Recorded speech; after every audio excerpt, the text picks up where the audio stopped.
I ain't gone live. Shit.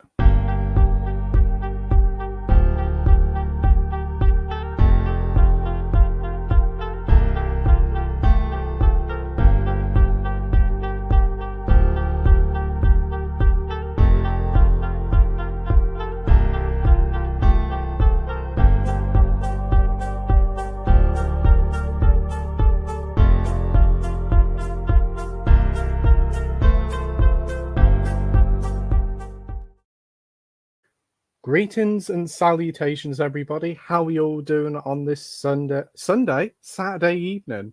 Hope you're all doing well, and thank you for joining me for another live stream. Well, first live stream in quite a little while. But I thought I've got a free Saturday afternoon, free Saturday evening. I thought I'd pop online and do a stream for a couple of hours. It's been a long time since I've done one of these on the channel, and after being on Luke's stream last night, I had a real wanting to do it. So I'd like to thank Luke for inviting me onto his stream last night. It certainly gave me the drive to want to do another stream. So how are you all doing? Hope you all keeping well, and thank you for joining me on the stream. I only got 2 people in. Literally, this was a spur of the moment thing, so I wasn't actually going to do a stream, and then I thought, you know what, I'm going to do it. Got a free couple of hours and wanting to do one. So what we're going to talk about, wow, as the title said, it is up to you. You can ask me anything you like. I have a few titles here that I picked up and also watched, so I'm going to talk about them and what I've watched recently. I've seen quite a lot, actually, so that's one thing that I have actually done, is seen quite a lot. But as always, leave a comment in the comment section down below and I will answer it. But yeah, summer is here, and yeah, it's pretty darn hot. Been to the cinema quite a few times, and as you can see by the thumbnail, I did go and see Deadpool and Wolverine a couple of weeks ago, the day after it came out, and it was good. It was all right. It wasn't nothing special. It wasn't the Marvel savior or anything. It was just a fun time. It's my least favorite of the Deadpools, but it's still a fun time, and the cameos are definitely where it's at. The cameos are really cool, actually. A couple of them there that are really fan pleasing. Also saw Twisters. Really enjoyed that. I thought that was a great film. Had a lot of fun with that one. And hoping to go and see this new one called Trap by M. Night Shyamalan. Not a huge fan of M. Night, and to be honest, of his recent records seem to be very sketchy, so I'm a bit unsure about it, but the trailers have looked really good. So gonna go and watch that, hopefully. Did actually want to go and see Borderlands, but Borderlands seems to be, wow, probably one of the worst films of the year. So probably not going to go and see that and wait for that to go to streaming. So anyway, I'm going to talk about, wow, whilst you get your comments and questions in, I'm going to talk about this little haul here of stuff I've seen, stuff I've been sent, and what I've played and seen. So last night, sat and watched this Santa Sangria. This was given to me by AIM Publicity, and the marketing spew that I was sent for this, honestly, didn't reveal nothing much about it. And again, the back of the box says not a lot as well. So I went into it not knowing anything and absolutely adored it. I thought it was a great film.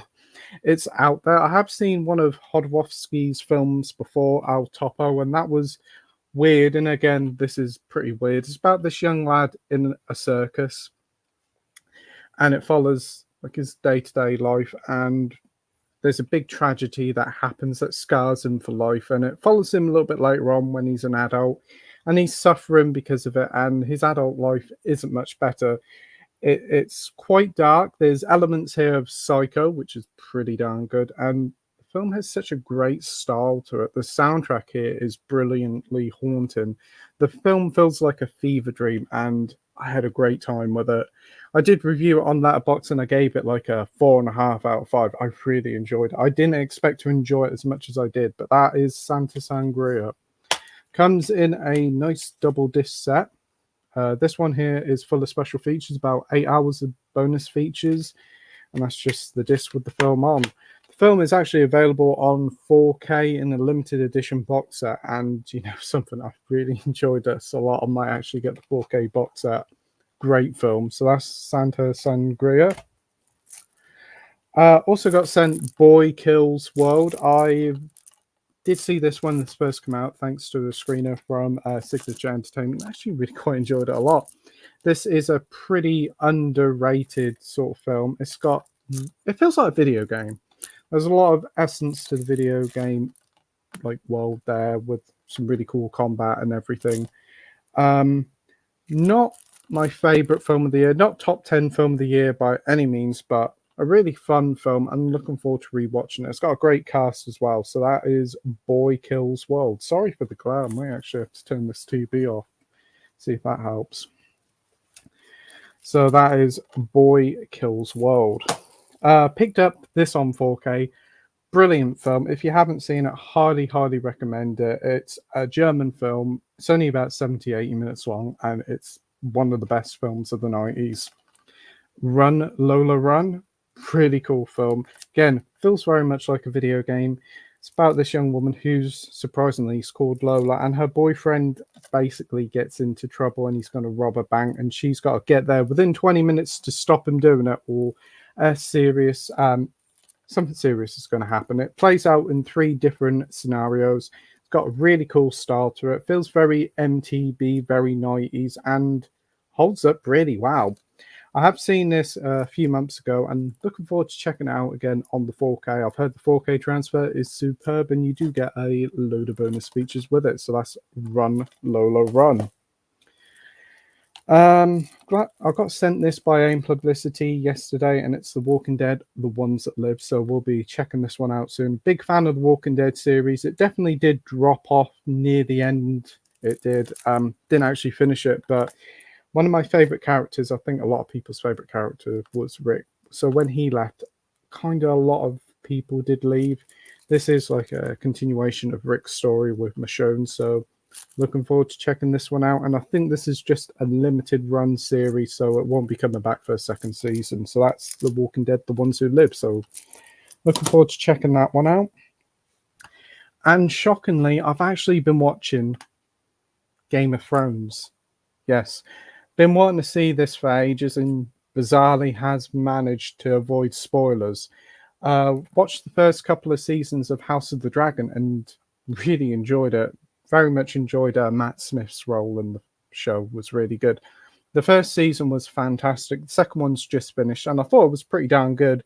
But it left me wanting more, and it being like 2 years away from the next season was a bit of a pain. I think if the wait was just 1 year, it wouldn't be too bad, but 2 years is like, wish you did a little bit more. But I did watch this first season of Game of Thrones, and it's supremely epic. Sean Bean here is brilliant. I didn't even realize Mark Addy was in it. Peter Dinklage as Tyrion is my favorite character. He's so great here. And what's his name? Who gets in Robson and Jerome? Not Robson. Jerome Flynn. Yes, Jerome Flynn gets introduced partway through this first season, and his chemistry with Tyrion is really good. So I'm halfway through the second season now, so looking forward to seeing how it all pans out. I've heard the ending is very disappointing, but I'll see what I think when I get around to it. Did pick up this game called Crime Boss Rocky City. I did actually show this in a recent video pickup that I actually uploaded this afternoon. But this one is a Payday clone, but the difference is it's set in the 90s and it has a great cast of characters. You got Michael Madsen there, Chuck Norris, Danny Trejo, Kim Basinger, Vanilla Ice, Danny Glover, and even Michael Rooker. Yeah, it was 10 quid from Argos, and I had played it on my PlayStation through PlayStation Plus, and it's a lot of fun. So that is Crime Boss Rocky City. And I did order some stuff from Signal 1 Entertainment because they've got a sale on. Most of the titles are 5 quid. So I thought I'll pick up a couple, especially when there's 1 or 2 that I really wanted. So I picked up a Charles Bronson film, Mr. Majestic. Heard a lot of positive things about this one, and always love a Bronson film. Still yet to see him in Once Upon a Time in the West, so I want to get around to that one pretty soon. But this one, he's like a farmer. He's an ex-con. He's an ex-Vietnam vet, and apparently a mafia hitman destroys his crop, and he basically goes after him. He takes his rifle in hands and go after a syndicate assassin, refusing to stop until his work is done. Always enjoy the Bronson films, so cannot wait to check this one out. I've heard this is one of his best ones post Death Wish. This was another one that I always wanted to pick up, but it's always been quite expensive. But it was half price, £7, and that's Red Rock West. Try and pronounce that one. Red Rock West. Red Rock. Yeah, cannot even pronounce it. So that's Red Rock. Red Rock West, starring Nicolas Cage and Dennis Hopper, about a young chap who enters this town and he's given an assassination job to bump her off. But he isn't actually the assassin, Dennis Hopper is. So Dennis Hopper's always a great villain, so cannot wait to check this one out. I've heard it's one of the more underrated films of the 90s, so yeah. I also picked up this one because it had also Dennis Hopper in it, and it had an interesting premise, and also has a very young Keanu Reeves in it, called River's Edge. I've heard it's pretty good. The trailers look great. It's about these young people finding a dead body and what they do once they know about this dead body. Heard it's a really good thriller, and cannot wait to check it out. All these films were £5 each, bar Red Rock West, so looking forward to checking them out. There's a few others on the Signal One label that I wouldn't mind checking out, so I may get around to picking up a couple of more. But literally yesterday, HMV decided to have a massive 50% off sale of loads of Blu-rays and 4Ks. So there's a couple I want to pick up. Went to HMV today to pick up a few of the 4Ks that were half price. They're not half price, they're the buy one get one free. So they are the same price, but they didn't have the ones I want. They only had one that I wanted, and I wasn't going to get another title that I didn't want just to get the offer. So what I might do is order them online. But unfortunately, I've had some RAM issues with HMV online. Sometimes you get the items, sometimes you don't. And when you get them, they're damaged. So I'm a little bit unsure. But what was I going to say? So if you got any comments and questions, pop them all in down below. It'd be great to hear from you. We're getting a few more people joining now, 9 people. So thank you to the 9 people watching at home. Well, 10 people now. Yeah, probably won't be a lot of people watching this because like it's spur of the moment, and also it's a Saturday evening, so a lot of people will probably be out or still working. But I thought I'd pop on for a couple hours and have a chat with you guys and see how it goes. So, right. First up, we have Andy's Cardboard Star Wars. Hey, Andy. Hope you're doing well, mate. He says, hi, Pete. Have you watched X-Men 97, the animated show? If not, it's a must if you like the X-Men. Brilliant show. I've seen it, yeah. I was really looking forward to it when it was announced, and then trailers come out, and I thought, wow, look great. But with Disney and Marvel as of late, I was a little bit worried whether it wouldn't be very good, but it's the best thing Marvel's done since Endgame. I love it. It's probably one of my favorite TV shows of the year. Great writing. Still brings back that brilliant soundtrack from the original show.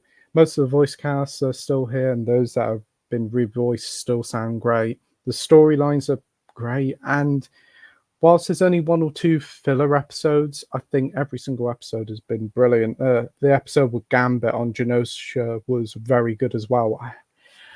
So I cannot wait for the second season of that, and I really do hope that they bring it out on a Blu-ray or 4K.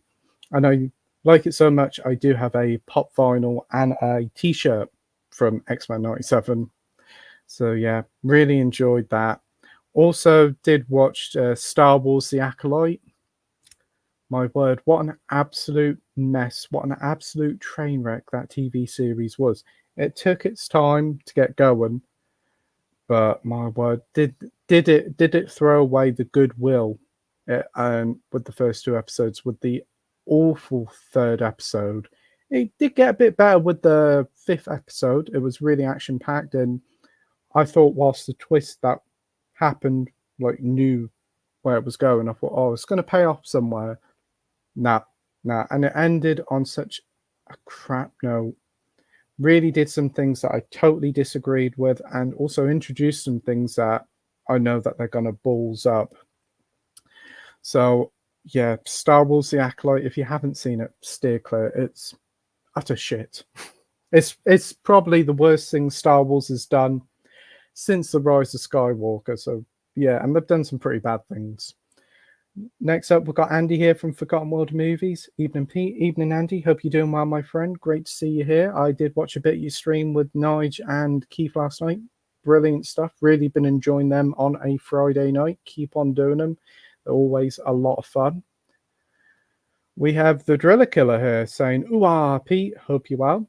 Evening, Driller Killer. Yeah, I'm doing quite well. Just a bit hot. This weather has just been playing on my allergies quite a bit. Hay fever. We've got Mike here from DigiZ That saying, hey, Pete. Hey, Mike. Hope you're doing well. I see your latest videos up about the Mickey Mouse movie, the Steamboat Willie one. They got that one out quick, didn't they? Once the what is it now? Trademark lifted. So I look forward to watching your review of that one and seeing what else you have on the channel. And I see you did bring back your streams as well, which is great to see. Always like Z Talks. We have the Driller Killer here saying, hello, everybody. Andy says House of the Dragon is really good when you finish Game of Thrones. Well, I actually watched House of the Dragon first, so I've watched the prequel before the actual TV series. The first season, though, was brilliant. What a great cast there. I really enjoyed Rhys Ifans in it and Paddy Constantine. Those like really good character British actors added so much gravitas to that series. Matt Smith was great in it. I really liked his sort of villainous turn there. I think Matt Smith is such a great actor when he plays a villain, and totally different from Doctor Who.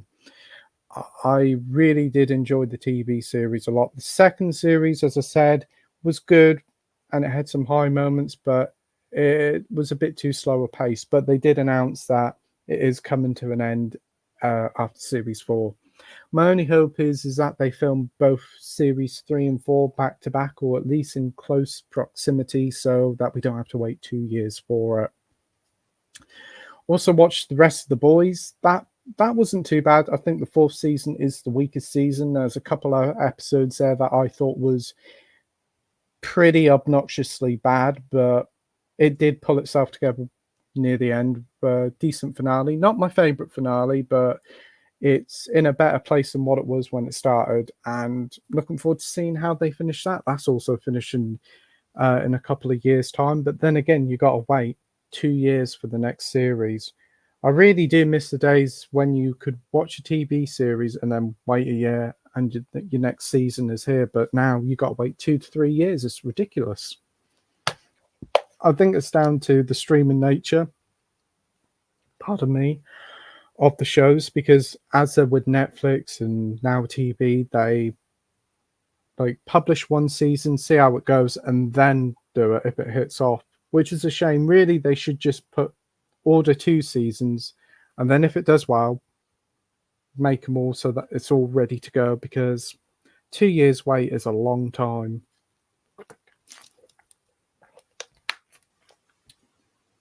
We got Evander here from Slay Reviews. Hey, Evander, hope you're doing well, my friend. Great to see you here. Hope you've been picking up some cool stuff. I did watch your latest Blu-ray hunt video, the past 2 ones that you did, one with Meg's movies and also the one you did on Monday. Great stuff there. Always look forward to your pickup videos. You always have a brilliant haul there, mate. We have Sai here saying hi, Pete. Hi, Sai. Hope you're doing well, my friend. It's great to see you here. What was I going to say? I'm just going to check my phone for something, and I'll be back with you. Wait a minute. Right.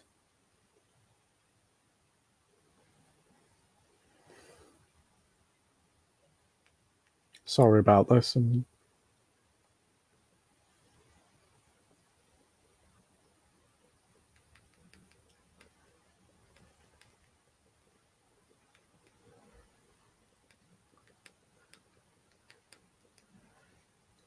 Right. Just had to check my phone for something. But yep. Hi, Si. Hope you're doing well, mate. Great to see you've been meeting up with Sam, watching some films at the cinema. I know that your local cinema really has been doing some great films there, like old classic ones. We have the Driller Killer here saying last thing I picked up was the uncut French Blu-ray box set of Death Wish films, Le Justice de la Ville. Great. I I wouldn't mind picking up an uncut version of Death Wish. I do like the films a lot, and I have seen the second one uncut, and it's pretty damn brutal. So I wouldn't mind watching the other ones. I've heard the third one is uncut here as well. The only one I haven't seen is 3 and 4, but I do like the films. Even the fifth one, even though it isn't that great. I know they do a box set released here by Fabulous Films, but they're all cut here, so I'm not going to bother with that. I want them uncut how they originally are. We have Josh here from Through the Lens. Hey Pete, how are you? Hey Josh, hope you're doing well, mate. It's great to see you here and great to see you still making videos. Been watching a lot of your videos and been loving them. And also great to see you live the other week. Josh says I might pick up Megan on 4K this week in the HMV offer. You know something I might do. I was tempted to. I did watch Megan at the start of the year and really enjoyed it, but I don't know whether I'd rewatch it. I know Violent Night's also in the offer, and I quite enjoyed that when I watched it. So I may pick it up. I don't know. I know for the 4Ks that they're doing on offer, I've got a couple on my eye on. Batman Mask of the Phantasm, really enjoyed that film and would love to get it in 4K. Doom, I have a soft spot for that film. It's not the greatest video game movie, it's not the greatest movie, but it's a fun time. Maybe pick up Creed 3 as I haven't seen it, and maybe Gregory's Girl as well, because I've heard that's pretty good. Driller Killer said, would heartily recommend it, mate. Fantastic film, especially the extended version. No, I think I did see the extended version online for Megan, and yeah, it is good. Looking forward to the sequel to that whenever it comes out. That was a pleasant surprise, that was. Josh says Megan is really fun on a rewatch, very stupid, but it knows what it is. Yep, absolutely. It's a lot of fun, that film is. Driller Killer says, as a sci-fi nerd, it annoys me a bit as it totally disregards the 3 laws of robotics. Yeah. Josh says, have you seen Borderlands? I saw it yesterday, and Jesus, horrendous. Now, I'm a fan of the games. I really do like Borderlands 1, 2, Tales from the Borderlands, and some of the other games in the series, but I think the series has been on a big decline since Borderlands 3. This has been in production hell for years, it has, so it doesn't surprise me it wasn't good, but I had some hope that it might have been good. But yeah, it debuted on Rotten Tomatoes at 0%, so I wouldn't mind watching it, but I'll probably wait until it's on streaming and definitely will not be picking it up. Driller Killer says, I haven't, mate. Got a huge stack of DVDs and Blu-rays to get through at the moment. So he says, have you seen The Bear? For me, it's the best TV show since Breaking Bad. I haven't actually seen The Bear. I keep meaning to check it out, and I really wouldn't mind checking it out. I've heard some amazing things about it, and Jeremy Allen White in it is a great actor.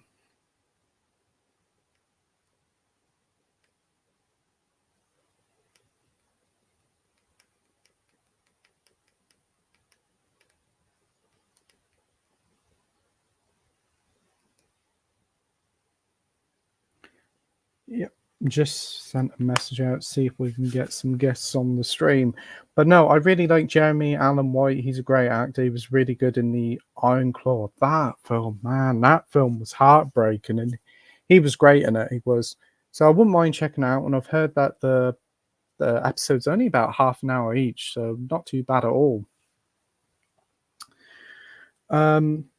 Next up, we have Dalboy here saying live. Wow, such a great treat.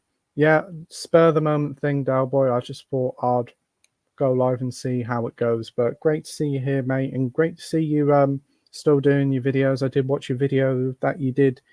Well, Jim Jam did the other day, meeting up with you and Danny. That was cool and great to see. Always wonderful to see some meetups between YouTubers.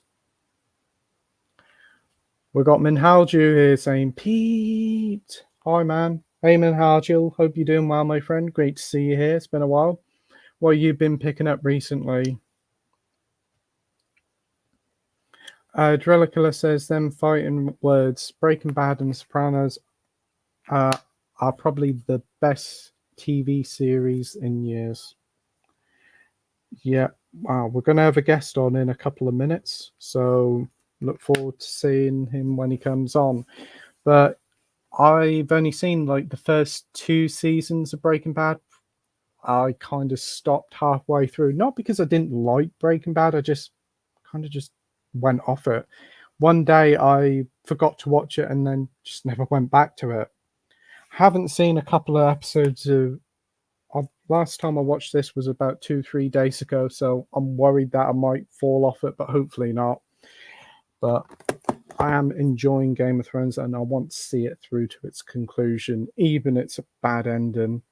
The Sopranos I've never seen before, but I do like gangster stuff, so I'll probably get well into that one. Oh, another pickup that I did, I think this is quite a while ago, was The Long Good Friday. Fantastic film, brilliant 4K transfer. Oh, and I was going to say, I've been looking for The Man from U.N.C.L.E. on 4K from Arrow, and I'm having a heck of a job to find it. Nowhere has it. H&V sold out. H&V in store doesn't have it. The only one they have is the Blu-ray. Don't want the Blu-ray. I want the 4K of it. So I'm going to have to see if I can find it about. So we got Minhalju here saying, love Deadpool and Wolverine. It was great. You can imagine me. I can imagine you in the cinema, my friend. I bet you had a great time there. And when went to go and see it, the cinemas were packed. Like literally about 100 people were all jam-packed trying to get to into the screen and to see it, which is great to see. Last time it was like that with something like Barbie or Oppenheimer. It's always nice to see like people are excited to go to the cinema. It's a nice moment, and the packed cinema screening was great. Everybody was well behaved as well, because that can be an issue on a packed screen that a lot of people are a bit of a nuisance. But no, everybody was on their best behavior and everybody had a great time. A lot of people laughed. A lot of people cheered at some certain scenes that I won't spoil. I definitely got very excited to seeing a couple of people popped up in that film. Again, not the best Marvel film, not the best Deadpool film, but still an entertaining time and a high point that Marvel needs after some dubious projects.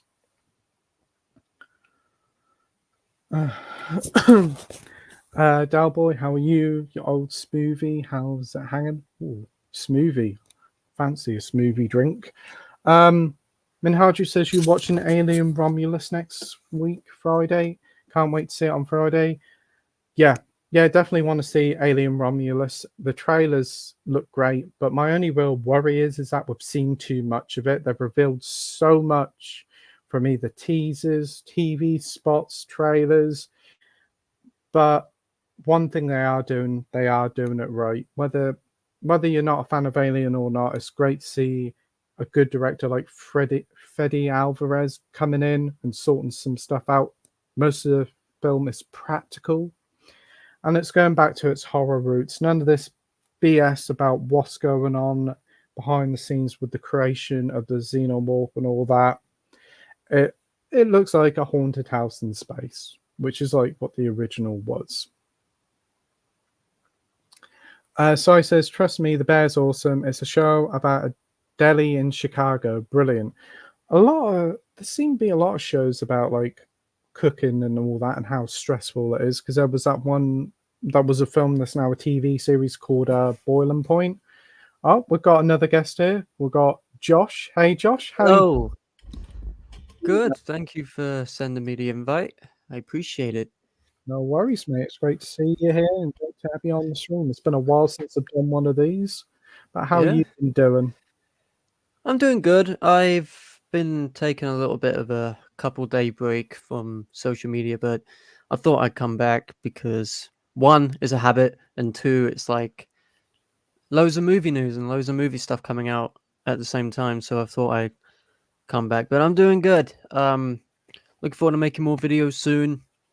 And it's good to speak to you as well. Yeah, it's great to have a rest. Give you a couple of Yeah. days recharge. And we've got another guest as well. We've got Del Boy here. Hey, Del Del Boy. Boy, yo. Hey, hello. I Hello. missed through the lens, right? Missed you too, Del Boy. Missed you too. Everything, all the text was going past. There was Mike Z and all that. Going, oh, I can't type this bloody quick. And then I got a text saying, "Do you want to come on?" I went, "Bloody hell!" I mean, Pete's asking me on. He's the first person who actually invited me on as a guest. By the way, it must be nearly a year ago now, Pete. Yeah. So of course, somebody like Well, Pete you're welcome said, on my streams anytime, Del Boy. You're welcome on mine. That's wonderful of you. And of course, I might start doing some stuff. I have done a couple of chats. I even invited Pete onto one of mine. It went very well. Yeah, So if it ever happens, I'll definitely send the link to you. Not a problem. Sick. Awesome. how are you doing, Del Boy? Oh, not too bad. I'm medical wise, you know, most things are in my blog. We'll keep that out of the way. Other than that, you know, it's not been too bad, has it? We've had some nice weather. There's been some films that are on the horizon that's, you know, getting excited. We're all getting excited about. There's been some films like The Quiet Place that I've really enjoyed this year. That was good. That was good. Oh, really? Nice. Everybody's been telling me about Abigail, so I need to sort of like look that one up. And of course, I've been watching your stuff, Pete. You know, you did a comment about the moon. I went, bloody hell, I did that about 2 months ago on my blog, and nobody ever even turned around and said, "What's that all about then?" Right? And he did a retrospective of it. I go, well, all I have to do now is just turn around and say, "You ever want to know about the moon? Go to this guy."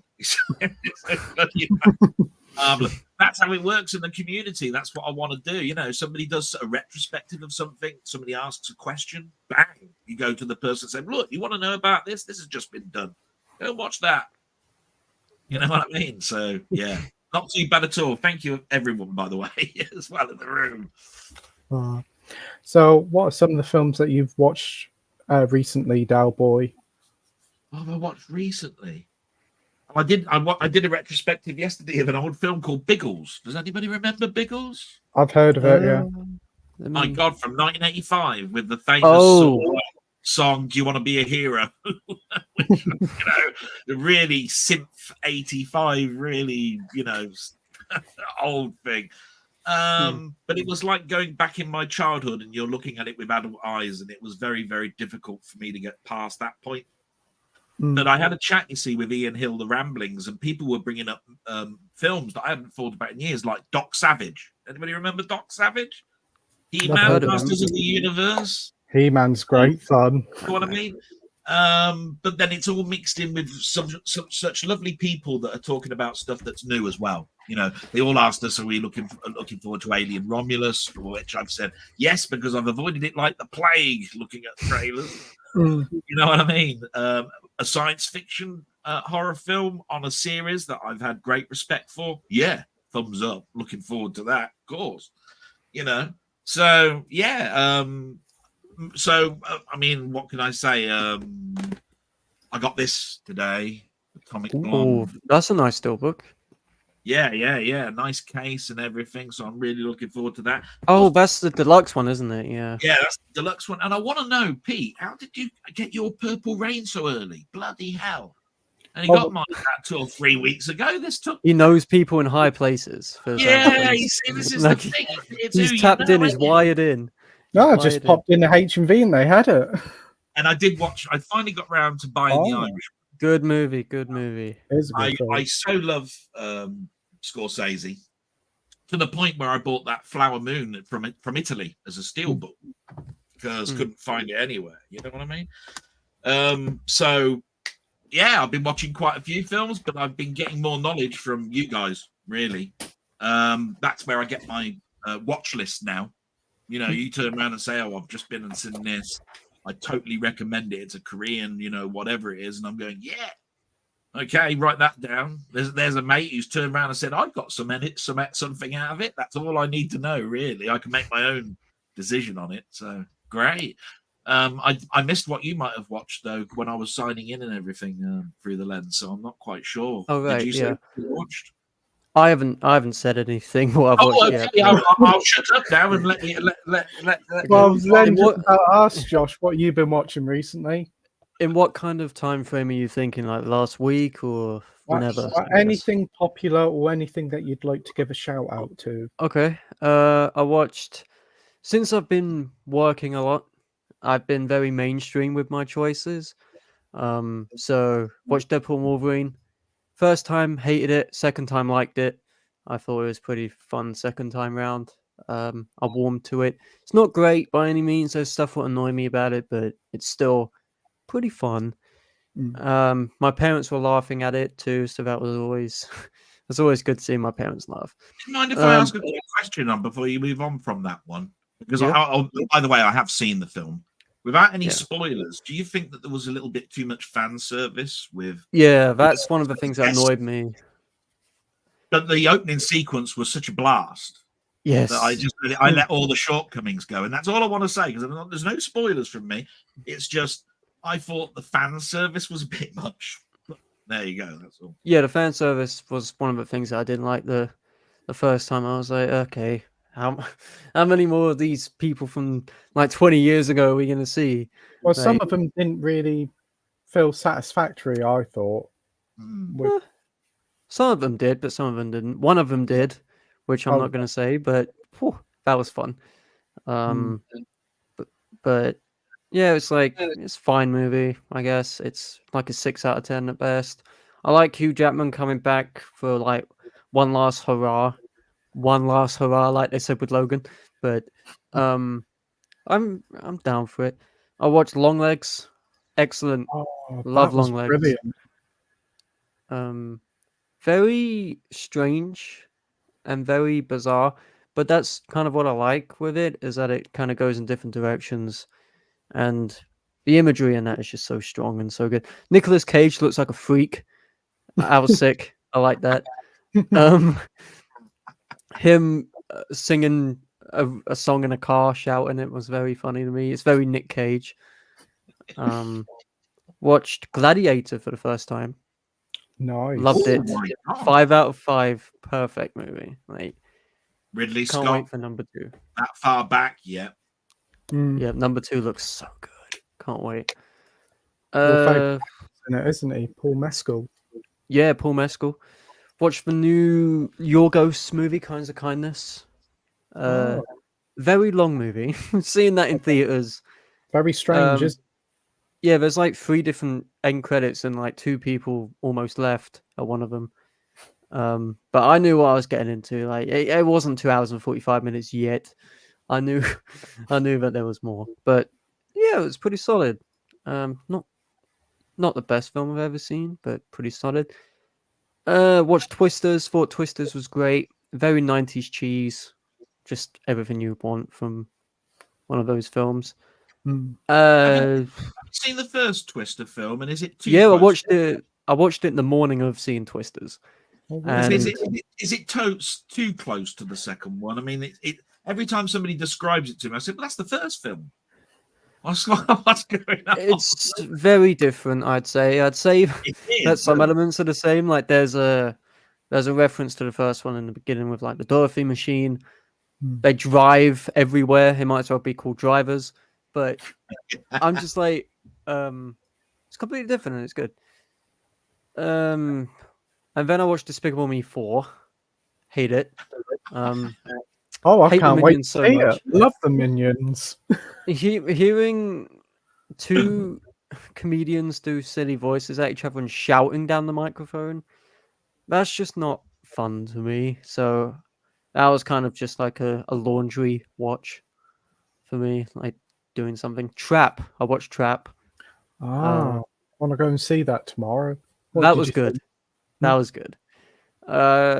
It's very much like 2000s Shyamalan, where it's very funny and goofy, but it's got the quality of like Old or Knock at the Cabin. Because I like Old and Knock at the Cabin. I'm a sucker for those movies because they're just so weird that I really like them, and it's got the same quality to them.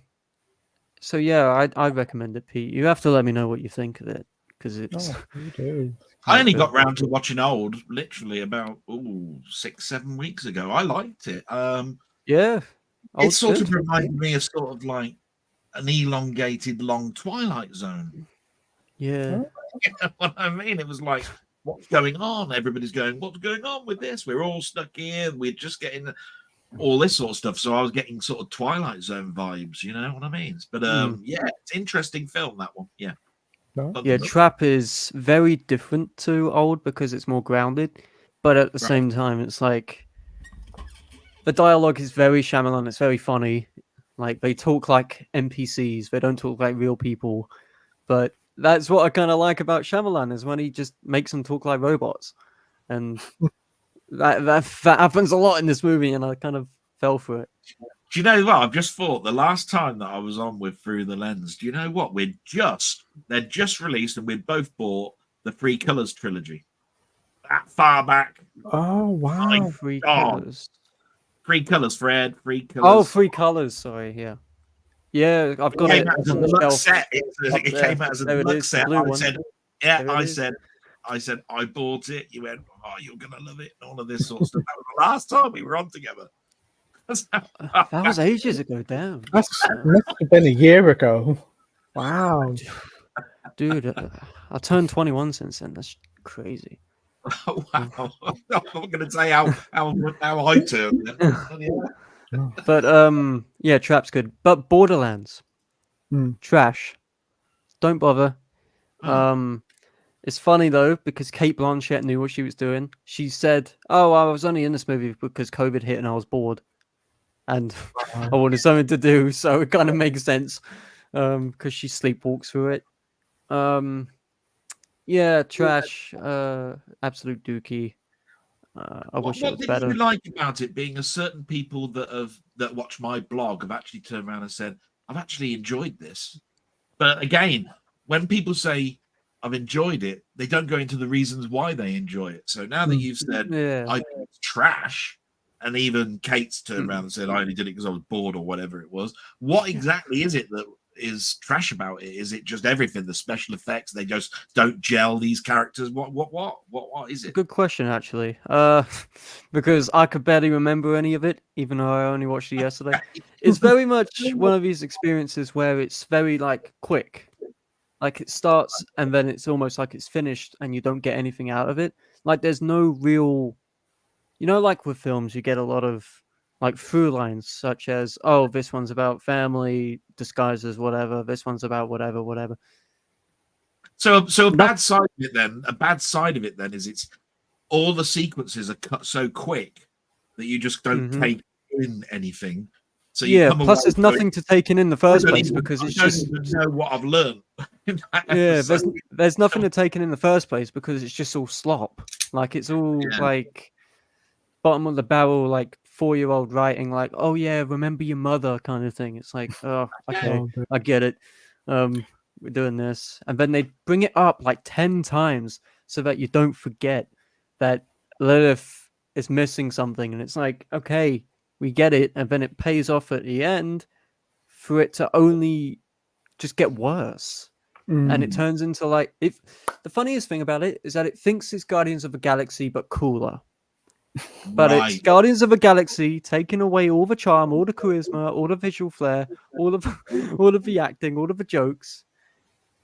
Guardians of the Galaxy, but you strip it away of everything. That's basically what Borderlands is. Well, when I found out it was 12 plus in the video games at 18, I was like, wow, that's I was like, that doesn't make sense to me. Plus Kevin Hart, that's another thing that was a hard sell. He doesn't do anything in it. Like He doesn't do anything remotely interesting. He doesn't shout this time, which is That's good. a plus. But it feels like everybody's sleepwalking through it, and I don't blame him with a script like that. I quite like how most of the characters are all played by people over 50, and the characters are supposed to be in the 30s in the game. Yeah, that's a very funny thing. Is that this film is just such a mud pie and such a slop fest that they don't even get the game right. And I think even the CEO of the game is like, "Oh, give it a chance." And it's like, he's an idiot anyway. He is. He sprouts a lot of rubbish. He does. yeah, it's just dookie. It's like a 1 out of 10. I've just started getting back into watching modern sort of like series again. You know, I suppose I was forced into it because of House of the Dragon series 2 came back out what must be about 8 weeks ago. It's just finished. And the one thing that I've noticed, or that was easy for me with something like House of the Dragon, is it's very important in a series to have the beats in the right place. Do you know what I mean? If you've got a character that's been introduced and then they use him the next episode, and then there's an event in the next episode, and then you don't see what went on for another 2 episodes after that, that's the beats are wrong. Because I'm going, well, what's happening? And how, that Dragon series 2 is not without those faults, but it's pretty good quality. I haven't seen season 1 yet, so I'm right. I'm not really bothered in Game of Thrones stuff. So spoil away. I'm just letting you know from that particular series point of view, where it should be like top end stuff to watch. Yeah, that the beats are there. But even now, I'm seeing with a show as strong as that one, it's still the beats are a little bit out. And the last episode leaves you wanting a lot more. Yeah. And you got to wait 2 years. If it was a year's wait for the next series, it wouldn't be too bad. But these 2 years waits is really hard ask. What they seem to do, and I think it's probably a sensible move, is they put all the talky stuff in the second season, because the third season, from what I've heard in whispers, is going to be mostly battles. So from that point of view, they've done a shorter 8-season middle season where we say, well, let's get this talky stuff, all the stuff, deception, all that sort of stuff, the build up, everything in the background. Now, when we now get to the third season, it's going to be the all out repercussions of that. So I think that's possibly a good idea. This is where I'm talking about beats of a story. You know, you could go many ways with things. Well, talking about story, have any of you seen The Acolyte? Oh, the story's dreadful in that. Oh my god. Oh. Have you seen it, Josh? Most of it. The first 4 episodes. It gets even better after the final 4 episodes. Oh dear. Bro, the first episode I watched, I was like, okay, this isn't too bad. Episode 2, yeah, this is whatever. Episode 3, yeah, I'm falling asleep. Episode 4, this doesn't work. It just gets worse and worse as you get on to it. I didn't. Oh, but you got a brilliant song, The Power of One, The Power of Two, The Power of Many. Do that again. The power of Power one, many. The power of two, The power of many. Jazz hands. Oh, they do that. They do that. Somebody's bound sure to have caught that now. I'm going to put that in a meme somewhere. They're going to clip it and put it on Facebook or something. That would be funny. But the episode 3 is one of the worst episodes of TV I've ever seen, because episode 7 kid acting even worse. The kid acting in episode 3 is it puts Shark Boy and Lava Girl to shame. It's terrible. With the wasn't it the Jedi women who were oh, you're gonna become one of us or something, and she's like, no, question mark, and it's yeah, she's like, no, and she goes on for ever with it, and it just that episode never ended. And when it did, nothing happened. Well, episode 7 is episode 3, but a different camera perspective, you're behind the scenes. It's the longest episode, and it's episode 3, but with 2 or 3 minutes added to it. That's new. And, Oh, and excellent. those 3 minutes, great, do they? Oh, it's terrible. And then the Oh. final episode just tries to weave everything together, leaving so much bait for season 2, but nobody's watching Season 2 it. is never happening. And the stars and the writer is begging people to like, please watch it so we get a second season. They're going on Twitter begging people to watch it. Well, Twitter's just a hellhole for that kind of thing anyway. So, Oh, it is. like, Oh, dear. it's But quite and then funny, they've though. done that new TV series coming out called Skeleton Crew, which is Star Wars Stranger Goonies. Things. Star Wars Goonies. Yeah, Heard looks of it. so odd. It doesn't look. Doesn't It like look. Star Wars. I can't say that it looks terrible. It just looks very derived from other things like Stranger Things and Goonies. It's But it it's could the be one okay. thing Star Wars needs right now. It's had so many hits, low hits. It needs something to get fans back together, and this isn't it. Yeah, Mandalorian and Grogu isn't definitely that. Oh yeah, they're doing Mandalorian and that Grogu to isn't. it, aren't they? That's a bit of an odd choice. Yeah. Whatever. Like Star Wars just kind of died with Force Awakens for me. That's unfortunately what a lot of people think. Have you seen any of these new Star Wars TV series, Boy? Well, I mean, I think that's Andor. I think was the last one I've seen. So I'm probably. Andor's apparently good though. I haven't Oh, seen it, but I've I heard did it's good. watch that whilst the Acolyte was on, and it's like polar opposite. Andor's like House of the Dragon. It's really good. There's no, honestly, there's like a couple episodes set in a prison, and it's so dark. It's like, wow, surprised Disney allowed this. It's really good. Listen to me, it's a different type of story because I mean, it even starts off quite gritty and dark. You know what I mean, and then and goes on. But yeah, I did enjoy that one. But yeah, like a lot of people, some there's been a lot of misses and a lot of fan service and a lot of, do you know what, I could have done without that being even out. You know what I mean? Yep. So I wish they'd sort of like cut it down by half and do more quality than trebling up on something that's just going to weaken something. Who wants to weaken a brand as strong as that one was that from 15 years ago, 15, 20 years ago, you'd been saying how strong Star Wars was. 15 years later, you'd turn around saying, pretty shit. You know what I mean? Who wants to do that? It's ridiculous, really. There's some They special paid something- failure to take Star Wars to make people not care anymore. Yeah. They paid something like 15 or whatever billion for it. It's probably worth less than a quarter of that now. Yeah. Like, And it's just mental if you think about it. You're just going, why do that? George Lucas is happy. He's sitting on his phone of cash, but like, Oh yeah. I don't think. Sit back and have it come in, yay! Yeah, he's probably like fanning himself with dollar bills right now, while Kathleen Kennedy is sat there struggling, like shaking in her boots, like, oh, what do we do? Like, probably freaking out right now. Right. Next up, we have Minhalju saying, have you seen Avatar 3 is titled Fire and Ash next year? What's your thoughts, Pete? So do you want to go first, Josh? That looks sick. That was the best reveal of the day. I love the second Avatar film. I think it's better than the first one. I want to get it in 4K. I've seen the collector's edition, which I might get on payday.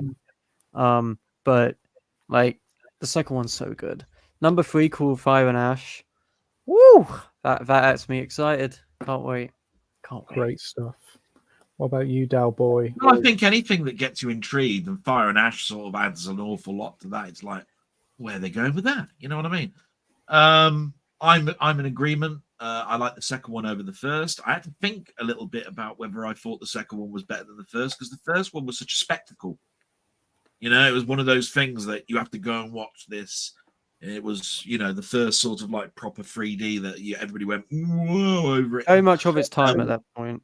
Yeah, that sort of stuff. And then even later on, and the 3D TVs were coming out, it was like, that's a must that you got to have for your 3D TV and all of that. You see what I mean? So when you built on something like that, you've got a second one and it took so long, I had to go, is this better than the first? Because the first one was such a spectacle, but it's a much richer story. So, yeah, it is. A lot of people bash it overly long, all of this sort of stuff. And I'm going, well, why do people keep saying something's overly long? If the story demands it and it's not, and the characters are not the reason why you're doing it, it's the story, then the story's pushing it. So you should be basically going with the story. You don't want to rush something, and you don't want characters to demand this is how long it's going to be. Do you see what I mean? So I like the second one. So yes, am I interested in the third one? Of course I am. I mean, I've seen the first one, seen the second one. It's like, now, yeah, push everything you can, at me. I just hope that the quality remains, and it's in good hands. So what can you say, really, other than that? Great stuff. I've seen the first one and watched the second one, and honestly, not huge on the series. I still kind of prefer the first one to the second one, but watching it on 4K, it's astounding. One of the best looking films in 4K. It looks stunning. There's no denying that. It's a work of art. It is. So again, as I've seen the first two, I'm going to watch the third one, see what it's like. The concept art that they showed at D23 looked really good. But I'll tell you what I did enjoy that was Avatar, was the game, Frontiers of Pandora. That was a really nice surprise. It's a really nice surprise, and it really suits a video game form, probably more than a film, because it looks like a video game. It looks like a video game, yeah. Yeah. So I think the other thing that impressed me, though, Pete, about Avatar 2 is that if you look at Cameron's films from the past, he's always tried to push something, and everybody knows what that pushing is. Like with The Abyss, it was the water effects, and then with Terminator 2, it was the liquid effects, and with Avatar, it was the 3D and all of that Avatar, what an Avatar is, and what it means, and what it could do for people. Avatar 2. I don't think he tried to push anything, any new sort of like technology. I think he did with the 3D, but in a slight way. I think it was more frames per second, higher resolution, all of this. He tried to push what you tried to do is normalize the idea of people being in mocap suits underwater, because I think that was like the first time I really did that fully, and it pays off. It looks excellent. So I'm kind of glad that he did it. I just thought it was probably the one which is less in the face to say I'm trying to do something. That makes sense. Yeah. It's not like he went, and in this film I'm trying to push this watery effect, or I'm trying to push this liquid effect, or I'm trying to push this. I'd say it's more of a refinement of the first film. The second one is. Everything's just that little bit more better. Yeah. I did think it was a build on the first one anyway, which is great. You don't do that in Space Times 2, and I liked it.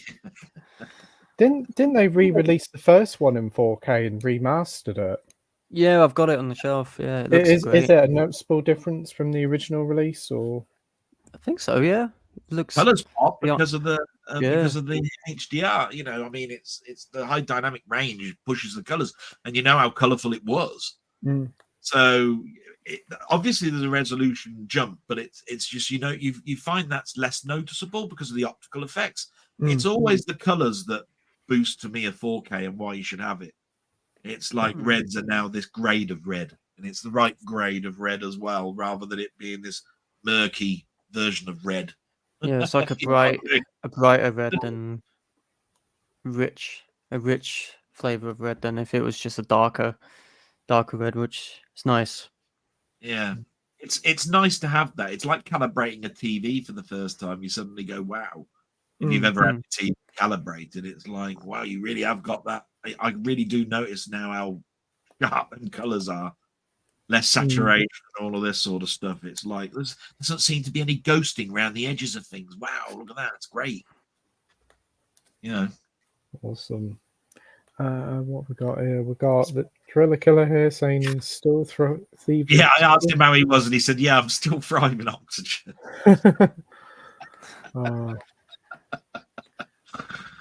Minhaji says there's going to be an Alien TV series out next year. Oh, it's going to be like Predator by Shane Black, isn't it? It's going to be like that. It's going to be weird. I don't know when they're going to learn. Like Alien Romulus looks good because it's going back to basics. It's going to be like what fans want. I don't think people want a Practicality. TV series. That's the thing. Yeah, what certificate's that going to be? Mm. So you're looking forward to it, Josh? Yeah. Sound it. So I'm going. I can't wait to stream it on a website. I'm joking. I wouldn't do that. Alien, the animated series, is coming. Yeah. The Alien Atrix or something like that. I don't know. But on the better news, Last of Us Part 2 next year as well. Yes. Yeah. First season was amazing. Cannot wait to see what they do with this. There's a certain moment in that second game, how they're going to handle it. It's going to be interesting. What It's do you think? Still haven't finished it.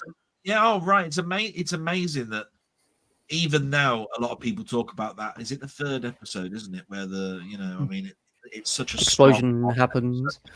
I mean, if you've made a series and you've done a quality job all the way through, and a year later people are still talking about that episode, you've done a good job.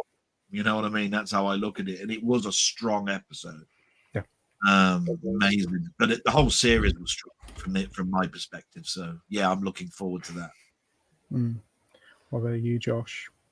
I've got the first season in 4K. I just haven't finished it yet. I got up to episode 3 or 4.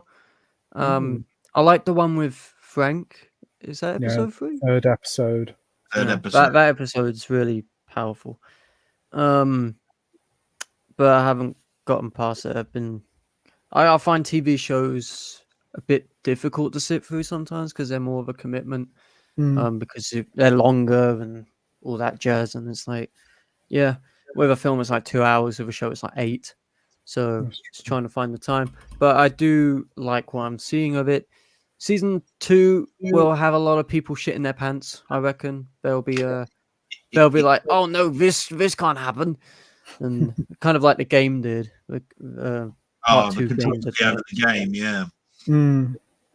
Where they were like, Ellie gets with a woman, how dare she? Like, I think everybody can remember, even though it was quite far back, all of the controversy with that, all of what the staff were saying about it, and when it was finally coming out. Yeah. Yes, I think it'll be good though. I think they did say that they're going to split the game up into 2 seasons as well, which makes sense how long the game is. It's like 25 hours and there's a lot of story to tell. Oh, right, okay. As long as they don't pad it too much. That's true. Yeah. That's true. At the end of the day, it's like I was saying with those beats. If you pad something out, it really does drag, and you just go, they could have got to that so much quicker. Yeah, as long as they don't overdo it, then it's. I think with the first season of The Last of Us, it was no filler at all. It really moved at such a pace. It did. At the time, like halfway through, I was like, you've covered so much of the game. How are you going to cover like so little that's left in 4 episodes? But they did it quite hard, Pete, don't you think, to actually do something like The Last of Us Part 2, a game that's got so much side things that you could do. And then when you're making a film that's going, right, we're doing the core, how much of this side stuff do we bring in? Right? If we don't bring that one in, do you think the fans will turn around and say, why did you lose the greatest side quest of the lot out of the plot? That was the one I enjoyed the most, and yet you brought this other one in that's a bag of shit. You can imagine, all of that sort of stuff going on and going, you know what, I wish we'd have just concentrated on the core and not bothered with all that stuff. It's like Game of Thrones season 8, like bringing Ed Sheeran into it, a Starbucks coffee cup. What the fuck? Yeah. Like focus on one thing instead of like Ed Sheeran sitting by a campfire singing "Perfect." Like we don't need it. That happens? He sings in it. Oh no! Yeah, he does. with a little banjo thing and starts going ham. Dear me. That was bad. We got Minhaju here saying, have you seen D23 has leaked a lot of the Marvel stuff? Yeah. Yeah. Daredevil's getting a second season. That's going into production. The Agatha All Along, which I couldn't care less about Agatha All Along. Thunderbolts cares? showing off Red Hulk.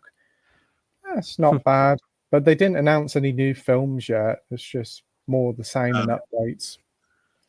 Well, the big reveal, wasn't it, that the two Avenger films are done by the same directors that did the last event, Infinity and Endgame, which is probably a good thing.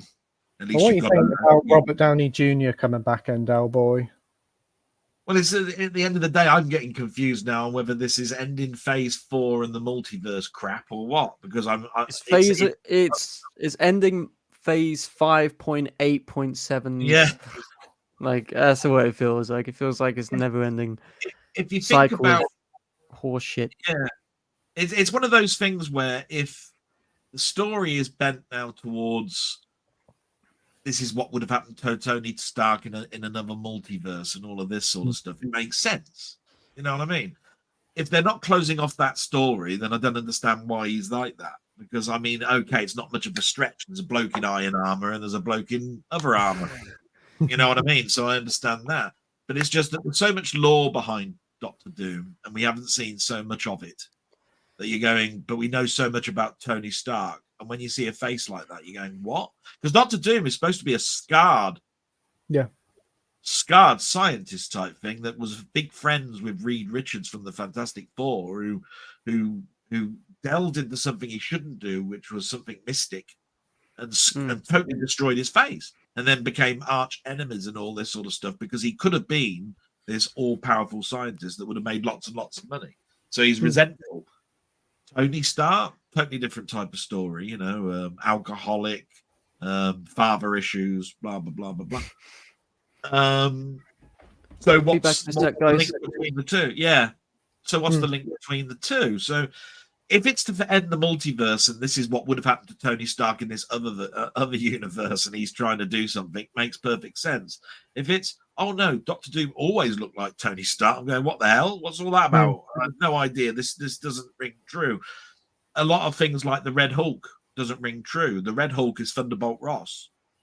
He's the general that's been going after the Hulk for years and years and years. What's this Harrison Ford president thing being the Red Hulk? What's all that about? That's a total shift.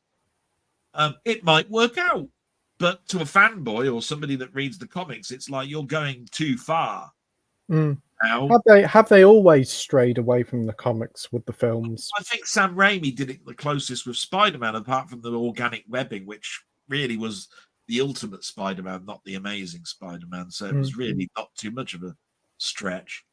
When you considered Iron Man, it weren't too bad at the beginning, wasn't it? I mean, he had some up to his heart. He had to build the armor, get out of there, all of that sort of stuff. That's pretty darn close. Yeah, that is pretty close. They have been hit and miss with stuff. The origin stuff, not bad. As you get further, they've distanced them. You know what I mean? That's all I'm saying. So this end game type thing with this Avengers probably is going to be great because it will just close the loop of this multiverse thing, which I don't think worked. They tried to do it with this Kang character. I mean, that was funny though. I know Kang from old. He wasn't anything really big. You might as well have just gone with someone big like Galactus. It would have made more sense for Galactus. A huge event, not some from the future, fiddling about with time and dimensions and stuff. Nah. The funniest thing about Kang is that he got beaten by ants. So we're supposed to be like, oh, are we supposed to fear this dude? He got beaten by ants. So beaten by Ant-Man. The last time Kang was serious was pretty much the first year he was introduced in the Avengers. That's it. And he's been a joke really since then. Nobody's ever been scared of him. They didn't build him up at all. Take it like this: Ultron is more scary than Kang. Oh. I don't know. Well, hopefully this will all work, but announcing Robert Downey Jr. seems to have got people talking, and at least that's what Marvel needed. Yeah, Yeah. Totally. And it is an interesting prospect to see the world's greatest hero being the world's greatest threat. So it could be interesting. He won't be the world's greatest threat though, because I defeat him in 2 movies. Yeah, true. So the threat's eliminated. That's very true, though. Really. Yeah. And I'm How the also, long, world's greatest how long threat. are those two? How long are those 2 films though? They're going to be 3 hours each. 2 Oh, hours and definitely. 20 odd minutes, I reckon, and it's just going to be like, hey, we. probably cost $500 million as well. Yeah. With the He's getting last paid one, 80 million. Yeah. with Each of the them. last one having 20 minutes of credits. Yeah, Oh, for all the yeah. CG artists involved, yeah. Mm. That's just all that you can imagine, all the flashbacks and all the faces and the stuff that's coming up like they did in the last one. It's like, how long is these end credits Oh. going to be on this one? Oh. We got Sai here saying, my local cinema is a gem. Going to see Halloween All Nighter. I'm watching in order Zombie Flesh Eaters, Texas Chainsaw 2, Scream 2, and Carrie. Can't wait to see them. What a great Nice. selection there. Oh. Yeah, most of the cinemas around here is just like modern stuff, but those independent ones, like the one you and Sam go to, sound amazing. Do you have any cinemas like that where you guys live? No. Did do. Did Closed do. down. Closed That's, down. that's a shame. It is. The closest we got is one near me where they played fucking Gruffalo twice a day. Like that's about the only thing that wasn't Deadpool and Wolverine that was played there. Mm. Got a question from you, Dal. A lot of us have Amazon and other distributor companies' orders cancelled with no warning or email. What's your thoughts on this practice as a collecting film fan? I heard a lot of people had their steelbooks from the Film Vault cancelled, didn't they? Yeah. That's why I asked the question. I mean, there's my Jaws. It finally came through. But the situation is that to be told by, someone, by the way, look at the history of your Amazon orders, have a look and see if you've still got this in your back order, and you find out, no, it's gone. Yeah, that's what other people are finding out now. I said, I haven't even received an email. Yeah, that's what's happening. And then having to find an alternative supplier for it. And that alternative supplier is probably not knowing that there's these issues, and they keep advertising it for you to get their orders. And then later on down the line, they'll go, oh, couldn't fulfill it. You know what I mean? So what happened to me is Amazon never take money in advance, but WH Smith do. So when I was told that the Amazon backorder was cancelled, I ordered it, for the person that told me and me, a copy of Jaws.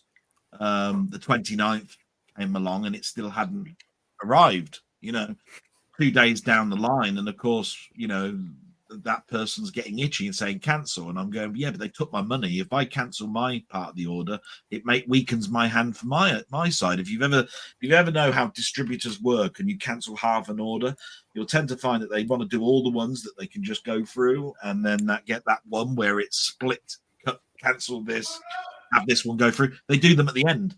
Don't want any of that. So basically, all I could say was, well, I'm going to have to keep the order, aren't I? And if you don't want it, I'm going to have to sell it. That's the only thing that I can do. What happened in the end was both of them arrived. Go figure. The other person didn't want it. That's fine. It's just what you have to ask yourself is, why are we in this situation anyway? This fear of missing out is now elevated to such high levels. Amazon can get away with cancelling without even telling you about it. And then when you phone them up and tell them what's going on, the people that are front line that taking the calls have nothing to say to us. I don't know. I'll take your complaint to the higher ups, where it will go nowhere, which is pretty much Keith from Euphoria Pictures said the other day in his own channel. So all I'm going is what's your take on it? Do you think it's a bad practice? Do you think there's a reason for it? Like suppliers are saying they can meet that demand, and then later on they're saying, oh, no, you're not going to get that amount of orders now. And so Amazon are in a bad light because they didn't know either. It's a big subject, and I just wanted your take. It's probably never happened to you yet, Pete. You're a slightly different person who gets stuff from all sorts of different places. Yeah, I pre-ordered the Hitcher from HMV, but I took the discount, 20% discount. So if I don't get it, that was the risk I did by getting the Yeah. discount. But I do think like that is an issue with a lot of this sort of stuff now. They really should only have the numbers pretty much ready to go. They've only got like so Yeah. many hundreds, and that's all they need to do. They shouldn't over pre-order. I have had it with games before that I pre-ordered something, paid for it in full, went and collected it, and they sold it to somebody else. Yeah. And it's really is annoying. Again, as you said, like with the customer services, they don't know nothing about it. They're none of the wiser. Yeah, in some ways, I think Amazon should take 50-50 of the blame. At the end of the day, you should never cancel something without telling your customers No. that you cancelled it, right? Even if you don't know why you're cancelling it, other than we've been let down by our supplier, which is a perfect example and probably acceptable. The supplier, I think, is the one. If there's a manufacturing fault, let everybody know. The reason that we're shortcutting on this is this. But according to all the people that I've spoken to, it's been made perfectly clear on the Film Vault site that there are specific numbers of these discs going out. And if that's true, then they would have done splitting of who gets what. Amazon, you're getting this many, you're getting this many, you're getting this many. So if their ordering system doesn't cater for that, they're just swamped with hundreds of people, thousands of people ordering, and they've only got a supply of 2,500. Then of course you've got a lot of people let down. You've got to put some. This is no longer available. You know what I mean? And I think that it's compounded by all the bots, all the scalpers. Oh, scalpers are the worst. You know what I mean? Because all a scalper is doing really is they're either got actual people that they're doing it in a syndicate, or they've got computer bots that basically have an order, that does it electronically, and all they've got to have in that bot is a separate credit card. You know what I mean? And that's all they're interested in is the card, not the address. They're not. I don't think they're interested in the address. I think it's the card. So they only see a pattern if the cards are the same. Yeah, that's true. What about you, Josh? Has anything happened to you like that? I don't tend to order things from Amazon unless they're records. I tend to just buy films in HMV because I want to guarantee I get it the way that I want it to be. Like, say, if I want it with a slip, I get it with a slip. If I want it like differently, but it is a pretty bad service of them to do that, to just be like, oh yeah, you order from us, fuck you, basically. And it's like, that's not great. I think if like Amazon, one thing that they do have going for them is that they don't take until dispatch the money. But I think if they do cancel it, they should let you know and at least like give you a bit of compensation, like a voucher or something, like sorry for the inconvenience, we're wrong. Yes. And but the problem is they're just like, oh, we're sorry, and we make sure it won't happen again. We'll tell somebody upstairs not to do that anymore, but nothing goes anywhere. Like I said, the reason I think Amazon got such a reputation as it did is because they really don't quibble over things. You got something and you say, look, I'm sending this back, look, because it's got a scratch on it. They go, yeah, all right, want another one? Or they might go, we'll refund it straight away. As soon as it's registered as it's actually being sent back to us, we'll start the refund process. I mean, there's absolutely no quibble. And then there's you don't even have to have a printer. We don't even want a box anymore. You take it to this place, you could just take this thing to your local post office and just show them your phone and they'll put it all for you. I mean, all of that spot on. And yet they do so much bad with this. They're just cancelling the back end without telling you. You think you're safe.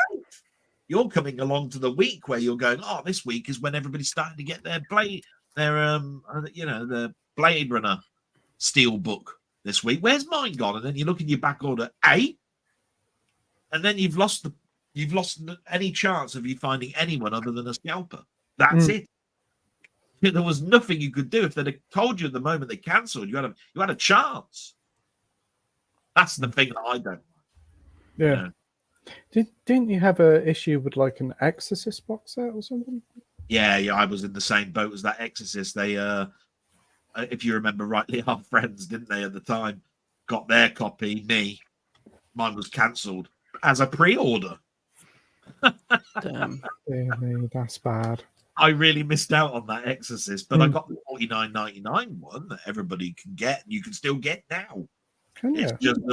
it's just that £99 one that looks like a Bible edition that went, and so did the singular special edition cover. You know, the one with the blue picture on the front. You know, rather than the cinema poster that Oh, came out right. before it.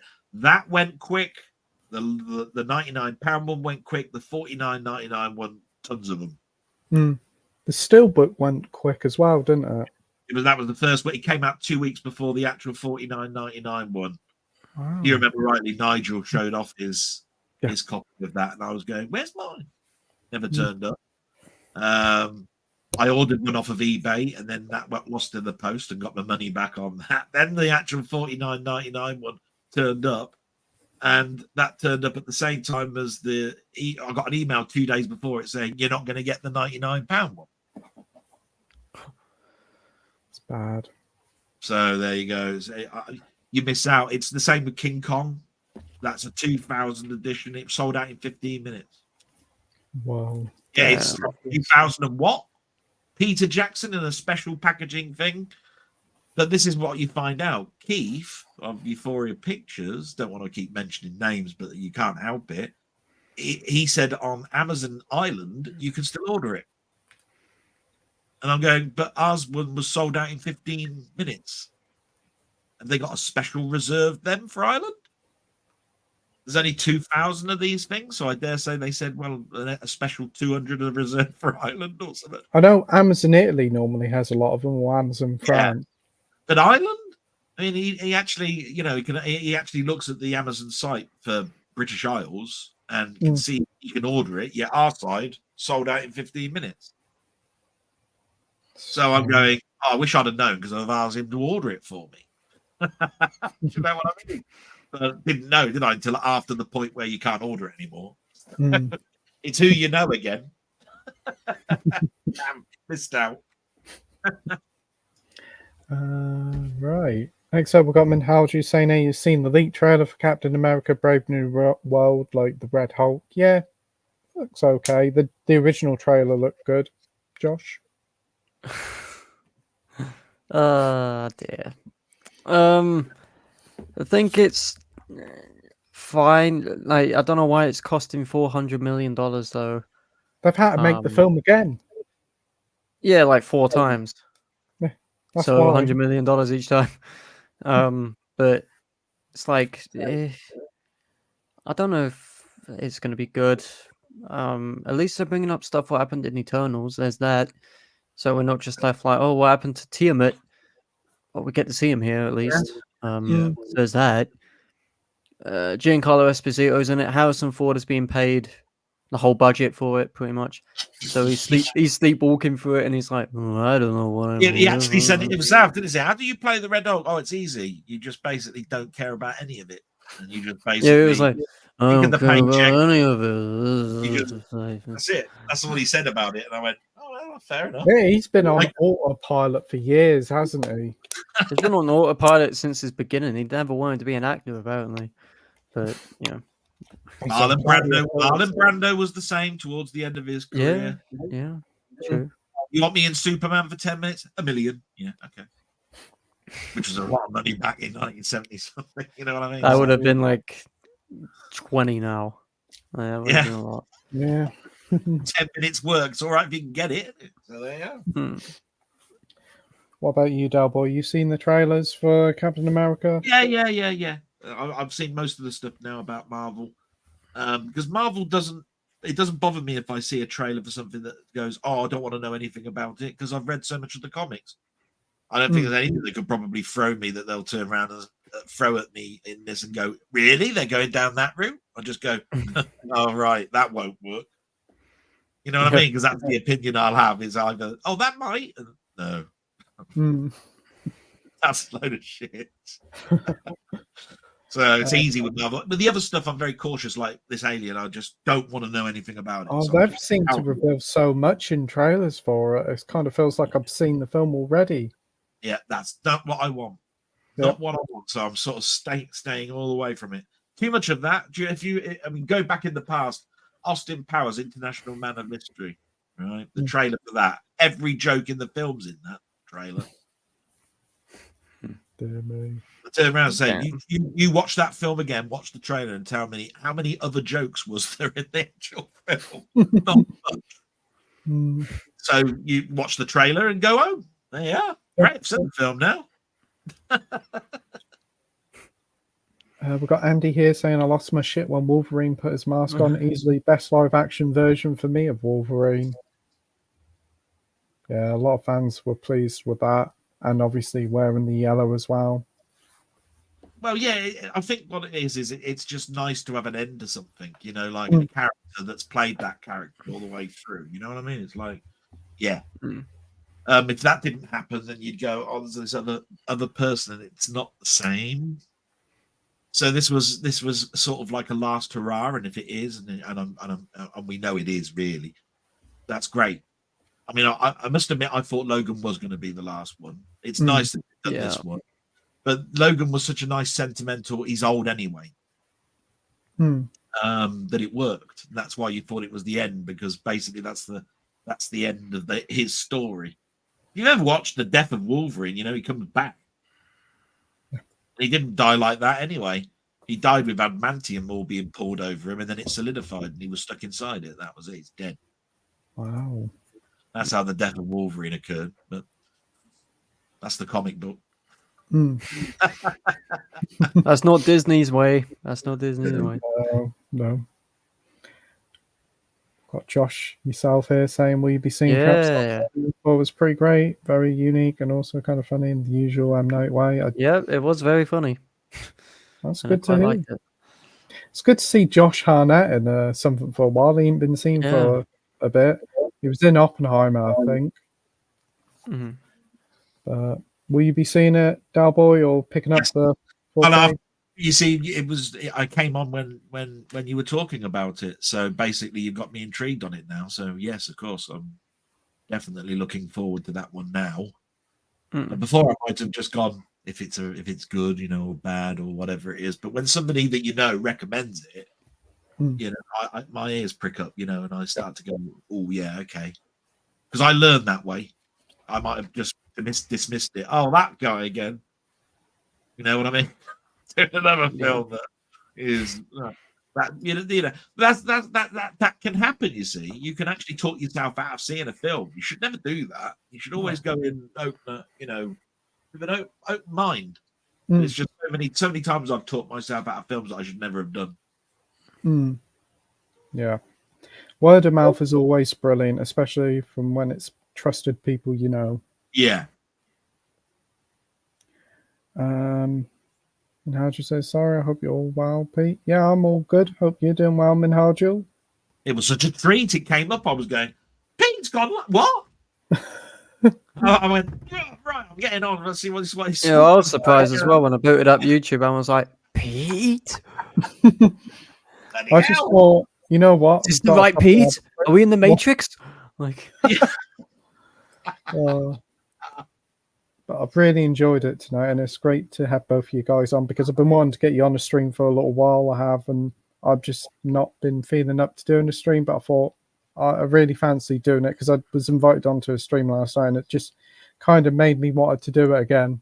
Yeah, I think you're doing the right thing though, Pete. It's pick and choose, do it at your own speed when you feel it's right. I mean, because you introduced me, I mean, I've got quite a bit of a bond. You see, it's like the first time I ever came on, and I was scared to death. I was sweating. I was going, Jesus Christ, I'm going to really cock up on this. What am I going to? They're going to ask me questions. I've got no bloody idea.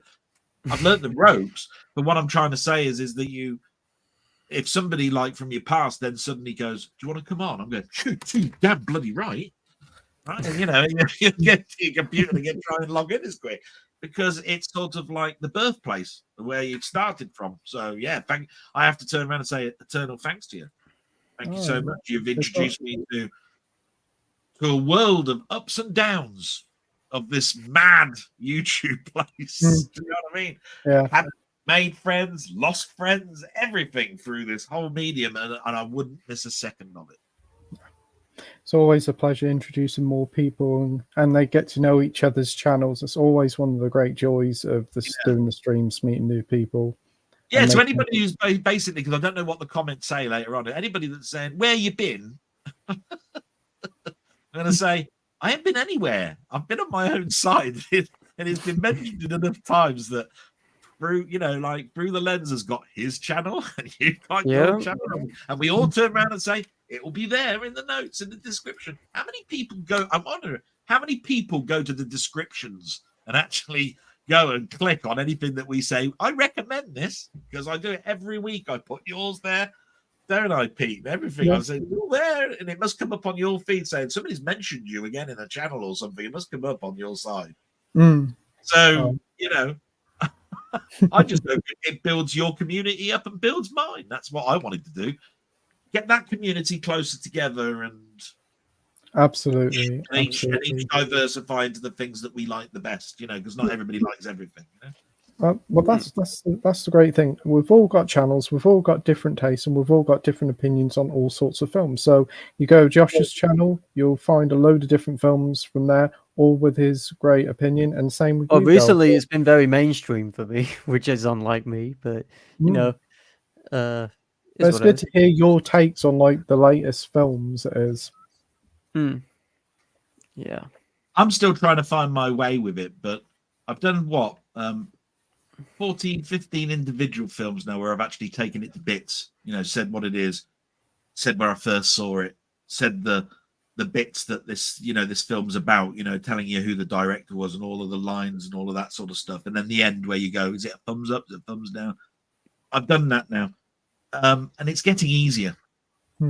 And the one thing I do like doing about those things is that not a lot of people do this, and I don't know if you do this, Pete, or not. I've watched a lot of yours, but I don't know if you do it. Is I like to put the subject lines in. I said this film, it covers I've got one I've written down here. Look, it covers wit, love, community, deception, bullying, farce, insecurity. If any of those things are something that you think you will resonate with, you'll enjoy it better. That one, by the way, was talking about Roxanne. So, love, bullying with the nose, insecurity with the nose, community, the small community town that he lives in. Yeah, that's that's what I like to do. Is I like to say it covers these subjects. That's a good idea. That is. And your reviews have been really good. I like how they're at length and you go into detail. It's a nice take on reviews is that you don't see many people do. Yeah, I mean, I just think a little bit of history, really, especially if you go back to the 80s. Yeah, in the 80s, take it like this: in the 80s, I was your ages. Wow. Right. So of course I'm going. Yeah, I went to the cinema. I took a girl. We went and watched this. Wow. Came out going, what's this shit? Brilliant. I like all that. We got Mikey here from Boogie Cat Protection saying, hey guys, hope you're well. Hey Mikey, hope you're doing well, my friend. Hey Mikey. Hello, Mikey. We got Minhajo asking you, Josh, where you've been hiding. Nice to see you back. I will definitely catch up on your stream on playback, of course. I've been hiding in the crypt with the crypt keeper. No, I'm joking. I've been dealing with lots of things, personal life, like granddad's sick and all that, so it's like looking after them and dealing with driving lessons, which I'm starting, and job and all that. So real life responsibilities come into play, but as soon as I got time, I will make more videos. I've had to cancel my editing software because it was just racking up a fortune every month. So I'm looking for a cheaper alternative. It was Adobe, so it was it was like £23 a month, and I couldn't cancel it without paying £90 to cancel. So cancellation fee, yeah, because they expect you to see the money every month. So if you try and do it early, they're going, well, we were expecting another couple of 23s out of you. So if you're cancelling early, then we want that money. Well, I've been paying for the last 2 years, so Yeah, but that's how they are, though.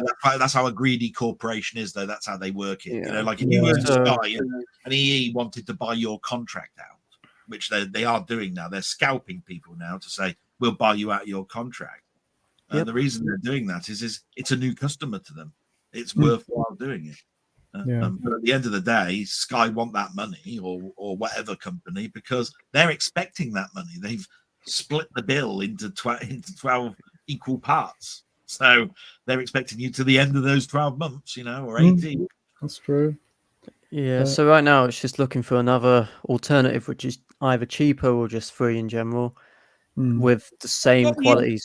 What will you do with that? Will you go on YouTube to find somebody which recommends this is the best one for free? Probably, yeah. I've downloaded several things. I've got DaVinci Resolve, but it breaks down my computer.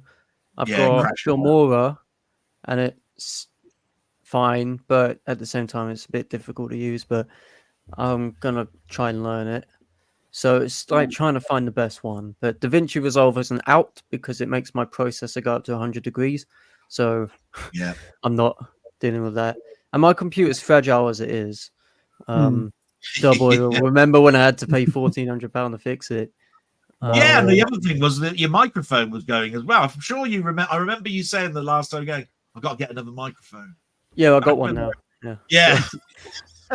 But I remember that like a 40-something pound one from Game, and it does the job, so can't complain. That's good. But yeah, real life priorities come into play. Like my granddad. How are you liking your first steps driving? Scary. It's very scary, especially when you've got dickheads on the road who trust me, completely go past you, and it's like I can't quite get the braking sorted yet because I'm learning in manual. If it was automatic, it'll be fine, but with manual, it's like you got to put half clutch and blah blah blah blah blah and all that shit. So it's a bit difficult, but I've only had one lesson, so I've got my second one on Tuesday. So hopefully you'll get it in no time. You'll be on the road. I've got a car sorted, so I can't complain. Oh, well, I hope it all goes well for you and you pass pretty soon. Yeah, thanks. Andy says, I watched newest Aquaman last week. Now that was trash. Couldn't keep up with the CGI underwater. Thought I was having a stroke. Haven't seen it, but I've heard it's bad. Which one is it? Yep, the Lost it is. Kingdom? Yeah. The Lost cast member, more like, because of Amber Heard, but yeah, it's trash. It's very much on the level of Borderlands, where it's just like CGI slop. I remember the first Aquaman was quite fun. Yeah, I like the first Aquaman. I don't necessarily blame James Wan for it because even he said he's had enough of it because Warner Bros kept messing him around. I don't know what it is with Warner Bros. I'd never want to work for them because all they do is mess up your shit. Look what happened with Suicide Squad. Look what happened with every DC film. Justice League. What happened to the Suicide Squad game? That's dreadful. What did they do to that one?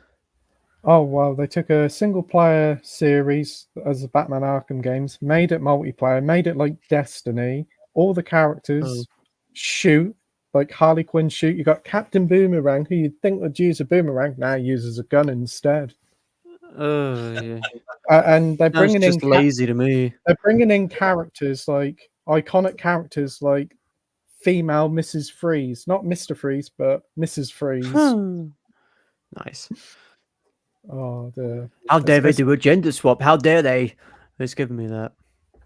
Oh, it's just a dreadful thing. The story's awful. They kill off Batman in quite a really bad way, considering it's Kevin Conroy's final performance. It's really just not good at all. The game doesn't start off too badly, but afterwards it's just a money pit for microtransactions. It is. That's like every game, though. It's like a microtransactional thing. That's how they get you. Yeah. It's like Overwatch. That's how they get you there. Well, at least that's free. That's the main thing. Yeah, I like playing Overwatch. It ain't bad. We've got Andy's Cardboard Star Wars here saying Acolyte was trash, and the end with spoilers won't say should be in a movie. Yeah. I don't know what happens in the end. I don't care because the rest of the show was just such pointless nothing that it's like I don't know if it's worth All it. I'll say is that they include an iconic character from Legends for the first time for 2 seconds. Sai says, I only watched the first 3 episodes of The Acolyte. I'd rather crap in my hands and clap them. Nice. Well, be more consistent than that series. Andy says Skeleton Crew looks like a CBBC children's TV, but with the budget, probably won't watch it. Yeah, it just looks very throwaway. It does. Yeah. It's just gonna be shat on Disney Plus, like no one. It's gonna be like a wet fart on there. Like you just go there and it's on the menu and no one really cares. Sorry says each episode of Acolyte costs more than the whole of Godzilla -1. Yeah, each episode costs 25 million. Yeah. And it's only like 25-minute an episode, so it's $1 million a minute. Where did that money go? They need to be investigated for money laundering because where do they keep putting all this money? Somebody's siphoning it, isn't they? Oh, something's happening because it isn't going to the cast. It's like Captain America, like $400 million. Check their banking, check their credits because they must be laundering something. Well, they must have money to waste. That's all I've got to say. Because Captain America's going to barely make a profit. It's got to make nearly $1 billion to make a profit. Captain America's not going to make a profit. That's not going to squeak past 200 mil, I reckon. You might as well just have the accountants write that one off. Yeah, tax write-off from it. I know it's a bit like that Coyote versus Acme film. A lot of people said it was good, and then they just canned it and took it off as a tax expense. I think Harrison Ford would rather them cancel it because he doesn't know what he's talking about. He's like, I was there for 2 minutes and left. Like, They stuck a microphone. They stuck a microphone in front of me, and they said, "Read that." Okay. A bit like Indiana Jones. That was pretty embarrassing. Why will dysentery? Yeah. Yeah. We've got Bristolian Dave here saying, all right, me babbers. All right, Dave. Hope you're doing well. Me babbers.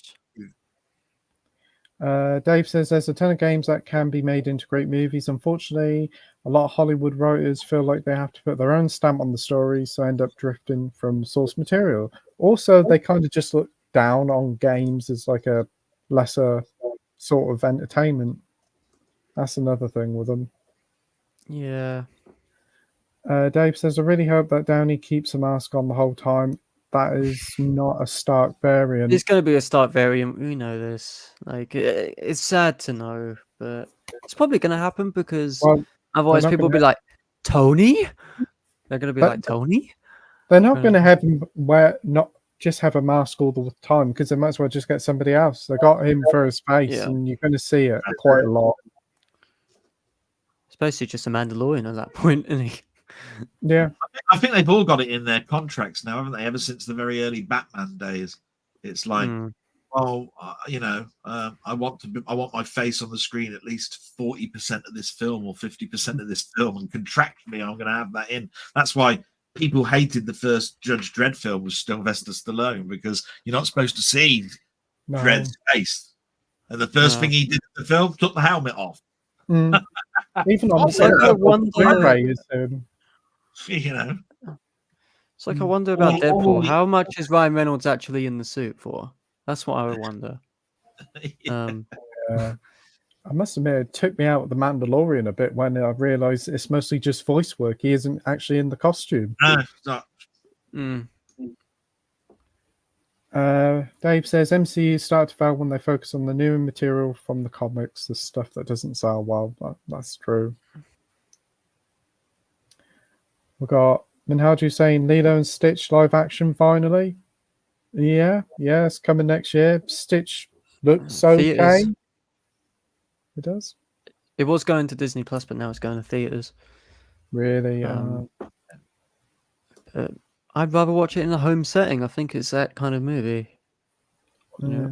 Just sit by sit out in the sun watching it with your family or something. You know. Well, it's got to have the Elvis soundtrack, or it isn't a Lilo and Stitch film. That was one of the main things about it. The Elvis estate will not be happy with that. I think it works better in the favour of home for something like that at the moment, anyway, because families at the moment can't afford like 2 adult tickets, two kiddies tickets, and all that bloody popcorn and spending out 60 quid for it. You know, it makes perfect sense to do something like that at home. Have a family night in. It's like I saw a tweet where it was like, went to see Despicable Me 4 with like 3 of my kids, over $100, and that was without food. Yeah. So, and like popcorn and a drink is over tenner. It's ridiculous. It is. yeah, because that's where they make the money. I said it in my blog. I said, if anybody who goes to the pub will tell you the biggest profit that they make is soft drinks. The reason for that is it's carbonated water and syrup. When you go to get popcorn, it's mostly air. So at the end of the day, they're loving it. £10 for a meal deal or whatever it is, and all they got to spend is something like 30 pence for it. Oh, I remember going to cinema once and somebody bought some chips with them, and it stunk out the whole cinema. It did. Because a pack of popcorn kernels is around 50p if they buy it wholesale. Don't do it again, Pete. It was you, that chip bag. You knew it was you. But yes, you're quite right. Me red-handed. Going to Sainsbury's, a bag of 1 kilo bag of popcorn seeds is literally like 150 or something for a kilo. But if they buy it wholesale, it's probably even less, a lot cheaper. Yeah, it's probably like half the price if they buy it wholesale. I wouldn't be surprised. It's like 600-700% markup. It's got to be. It's got to be because like syrup, carbonated water, air, seeds that cost per kilo £1. Yeah. I know, like they do like Doritos as well in like a little tray with some dip, and that's £8. So you could buy a huge bag for like £1. Go to Poundland, buy a dip in that for like £3 max. I spend £2.25 at a petrol station for a bag of Doritos, let alone bloody £8 with some crappy cheese on it. For medium popcorn and some Doritos that cost £18, I nearly fell on the floor. Shit. Do you want to my credit card number now, and I'll just leave it behind the counter? If I knew how much it was, I would be like, yeah, you could keep it. Yeah. Minhaj says, I've seen a lot of movies over the week, such as Single White Female, The Entity, Rosemary's Babies, Christine Gold, Grace, Prison. What? Rosemary's Babies. Oh, she said a few, and no, it's just one. Rosemary's Baby. Yeah. Christine Grace. Christine Grace in the Prison Inside America. Christine Grace, Prison Inside America version of the film. A lot, you ask me. He says, have you seen any of them? I've seen none of them, actually. What about you, John? No, never seen Rosemary's Babies or Christine. Wow. Okay. No. I thought I was one of them. I've seen 5 of those. Wow.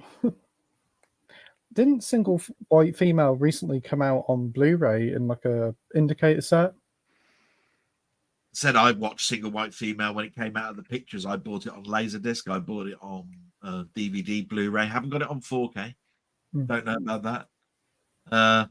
I liked Single White Female when it came out. I mean, creepy as hell, isn't it? Somebody moves into your apartment with you and starts trying to be you, even to the point that they chuck your dog off of the top of the building. I mean, it's awful film. I mean, you know, from that point of view, The Entity's classic. It's a bit hard to talk about in a stream based on its subject matter.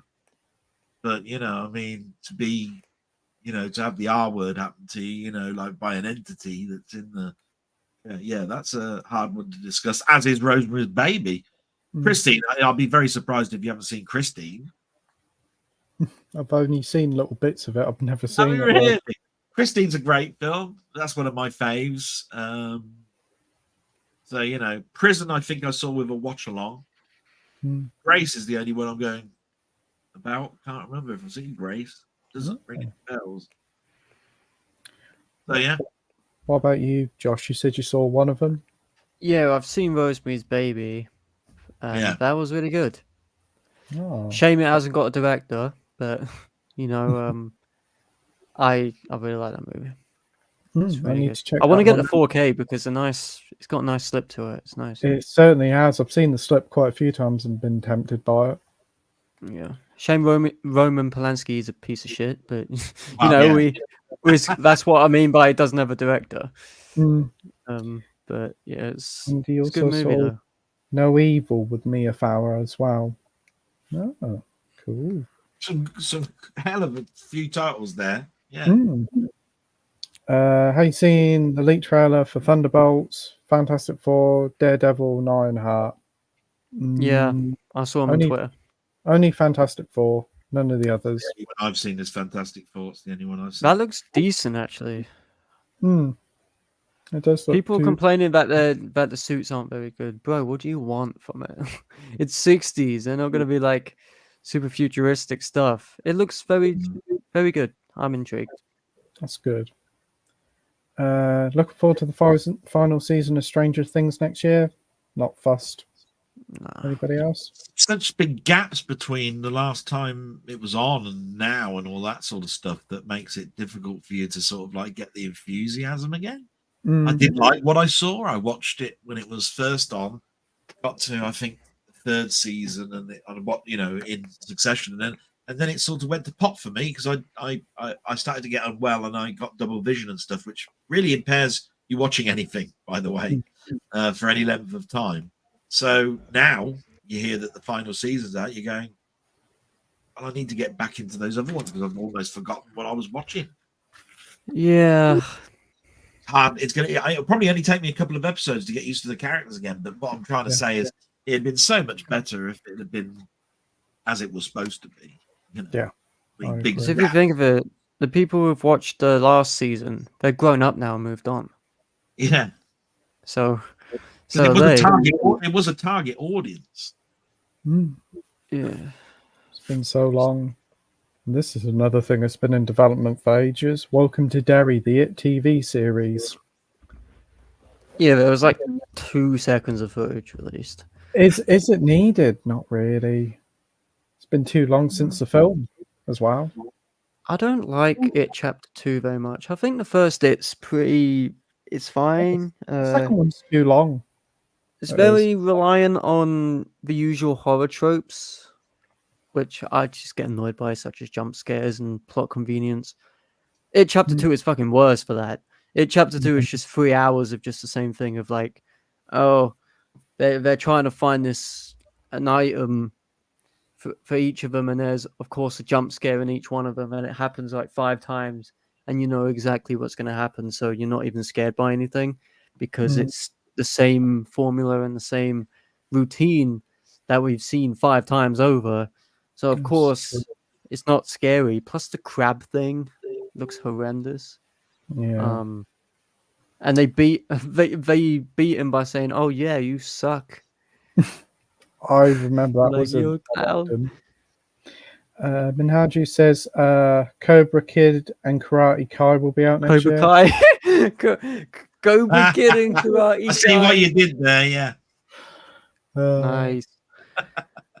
Only seen 2 episodes of the series. It's all right, but I know it's got its fans, and that reboot of the Karate Kid, I don't know why they're doing that for. But got the Crystal Lake TV series next year. I'm pretty certain that got canned or delayed. Yeah, but I thought it was canned as well, but that'd be interesting to see what they could do, but I don't know. Naju says I'm excited for all the Marvel stuff next year, such as a lot of Marvel talk tonight. Yeah, Fantastical Four, because of Robert Downey, Doctor Doom, and sadly Blade is cancelled. It's just getting delayed. Blade isn't cancelled; it's just in limbo. Which, to be fair, Mahershala Ali's over it. I'm over it. But yeah, I can't say I'm too intrigued about some of the stuff Marvel's doing. Fantastic Four, I'm intrigued with. Doctor Doom, I just want to see it fail. And then Thunderbolts. Yeah. What about you, Del Boy? Well, yeah, Fantastic Four has me intrigued because I mean, obviously you've had 2 attempts at it, haven't you? You just hope that they get it right this time. They've had 4 attempts of Fantastic Four, and they've. I like the first Fantastic Four films, You the had Tim Fantastic Story Four and one. the Silver Surfer, and then you had that other reboot that was bloody awful on a Fant planet. Four Stick, yeah.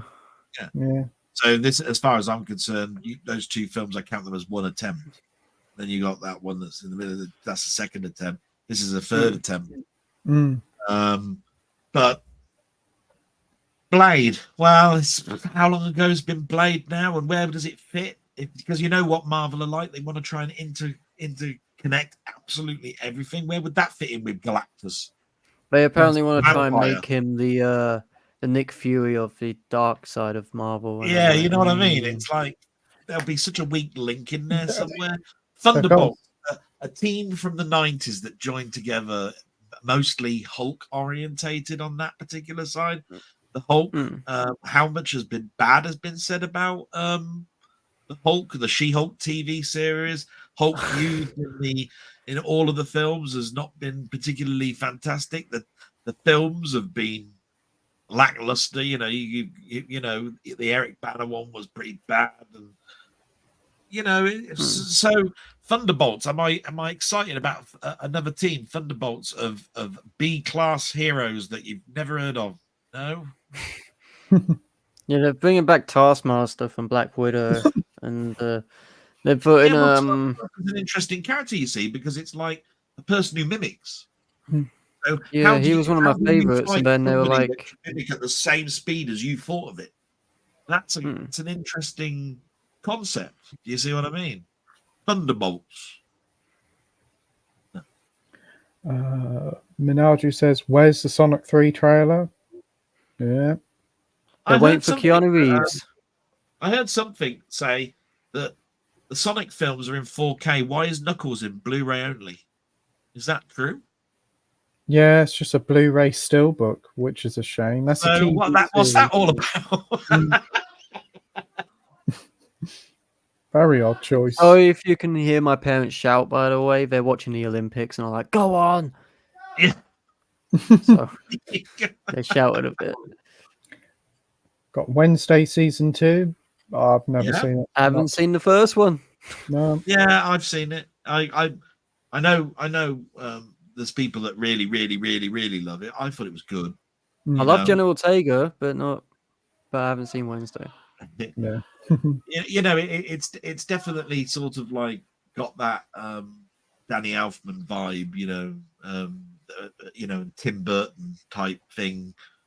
But a second season, great if it's as good as the first or adds to the first one. If it's just more of the same and you're not going anywhere, you think to yourself, right, I see the writings on the wall here in regards to making this a long thing. So it's the telling one now, the season 2 now, isn't it? For everything apart from if you're on Prime and then you're in the dead you don't go anywhere other than dead at the end of the second season. Yeah, if you're on Amazon Prime, you're gone for you're axed. Unless you're the boys. Or come back for the second season. Oh yeah. Yeah, I want this much then. In my dreams. Hopefully Wolverine game and Beyond the Spider-Verse out soon, says Nigel. Then he goes on about some other stuff coming out, such as The Avengers, Godzilla Kong 3, Spider-Man 4, Scream 7. And he says, Disney are greedy. I think they own everything and release so much content. I have to ask myself, if this was in Britain, would this have actually happened? Because we used to have something in the government called the Monopolies and Mergers Commission, where they turned around and said, "I'm sorry, but you can't do that here because there's no competition." Oh, you can now dictate your terms, which stops banks merging. You see what I mean? So you can't have, that happen. In America, they bought so much 20th century. What is there to buy? Not an awful lot. So yeah, it's interesting. Got Mike here asking how are you both doing. Hey Mike. Minhaji says we're in phase 5 now and phase 6 next year. There's a lot of Marvel stuff, so I'm going to quickly go through it. It's either infamous Iron Man storyline, or he's actually now playing Doctor Doom, and not a variant of Tony Stark and Might as another well be Marvel. playing Doctor Who. Yeah. Robert Downey Jr. should have come back as Superior Iron Stark and an evil Iron Man, but will go to Tom Cruise in Secret Wars. Nice. MCU does here, blah blah. Does here, and there's deviate from the comic books. That's cool. Danny's here saying, "Hi, how are you doing? I'm great. Hey, Danny, Hey, hope you're Danny. doing well, my friend. Great to see you here." Yeah. And how just says Galactus is the main bad for the first 4 fist steps. It was leaked in the trailer, and we've got a giant Galactus. Yeah, looks pretty good. Accurate giant Galactus. Yeah, they'll do something crap. They'll make him vegetarian or something. Honestly, they will do something that'll basically Piss people Devourer off. of Worlds. Yeah, but only if they Only if they're made of like meat substance and not vegetarian. only if it's made of sunflower oil or something stupid. You know what I Only mean? yeah. He says the leader is Captain America. I gather for the Avengers. The leader, that's a Hulk Cool. character. You see what I mean? This is what the leader was introduced actually in the second Hulk film.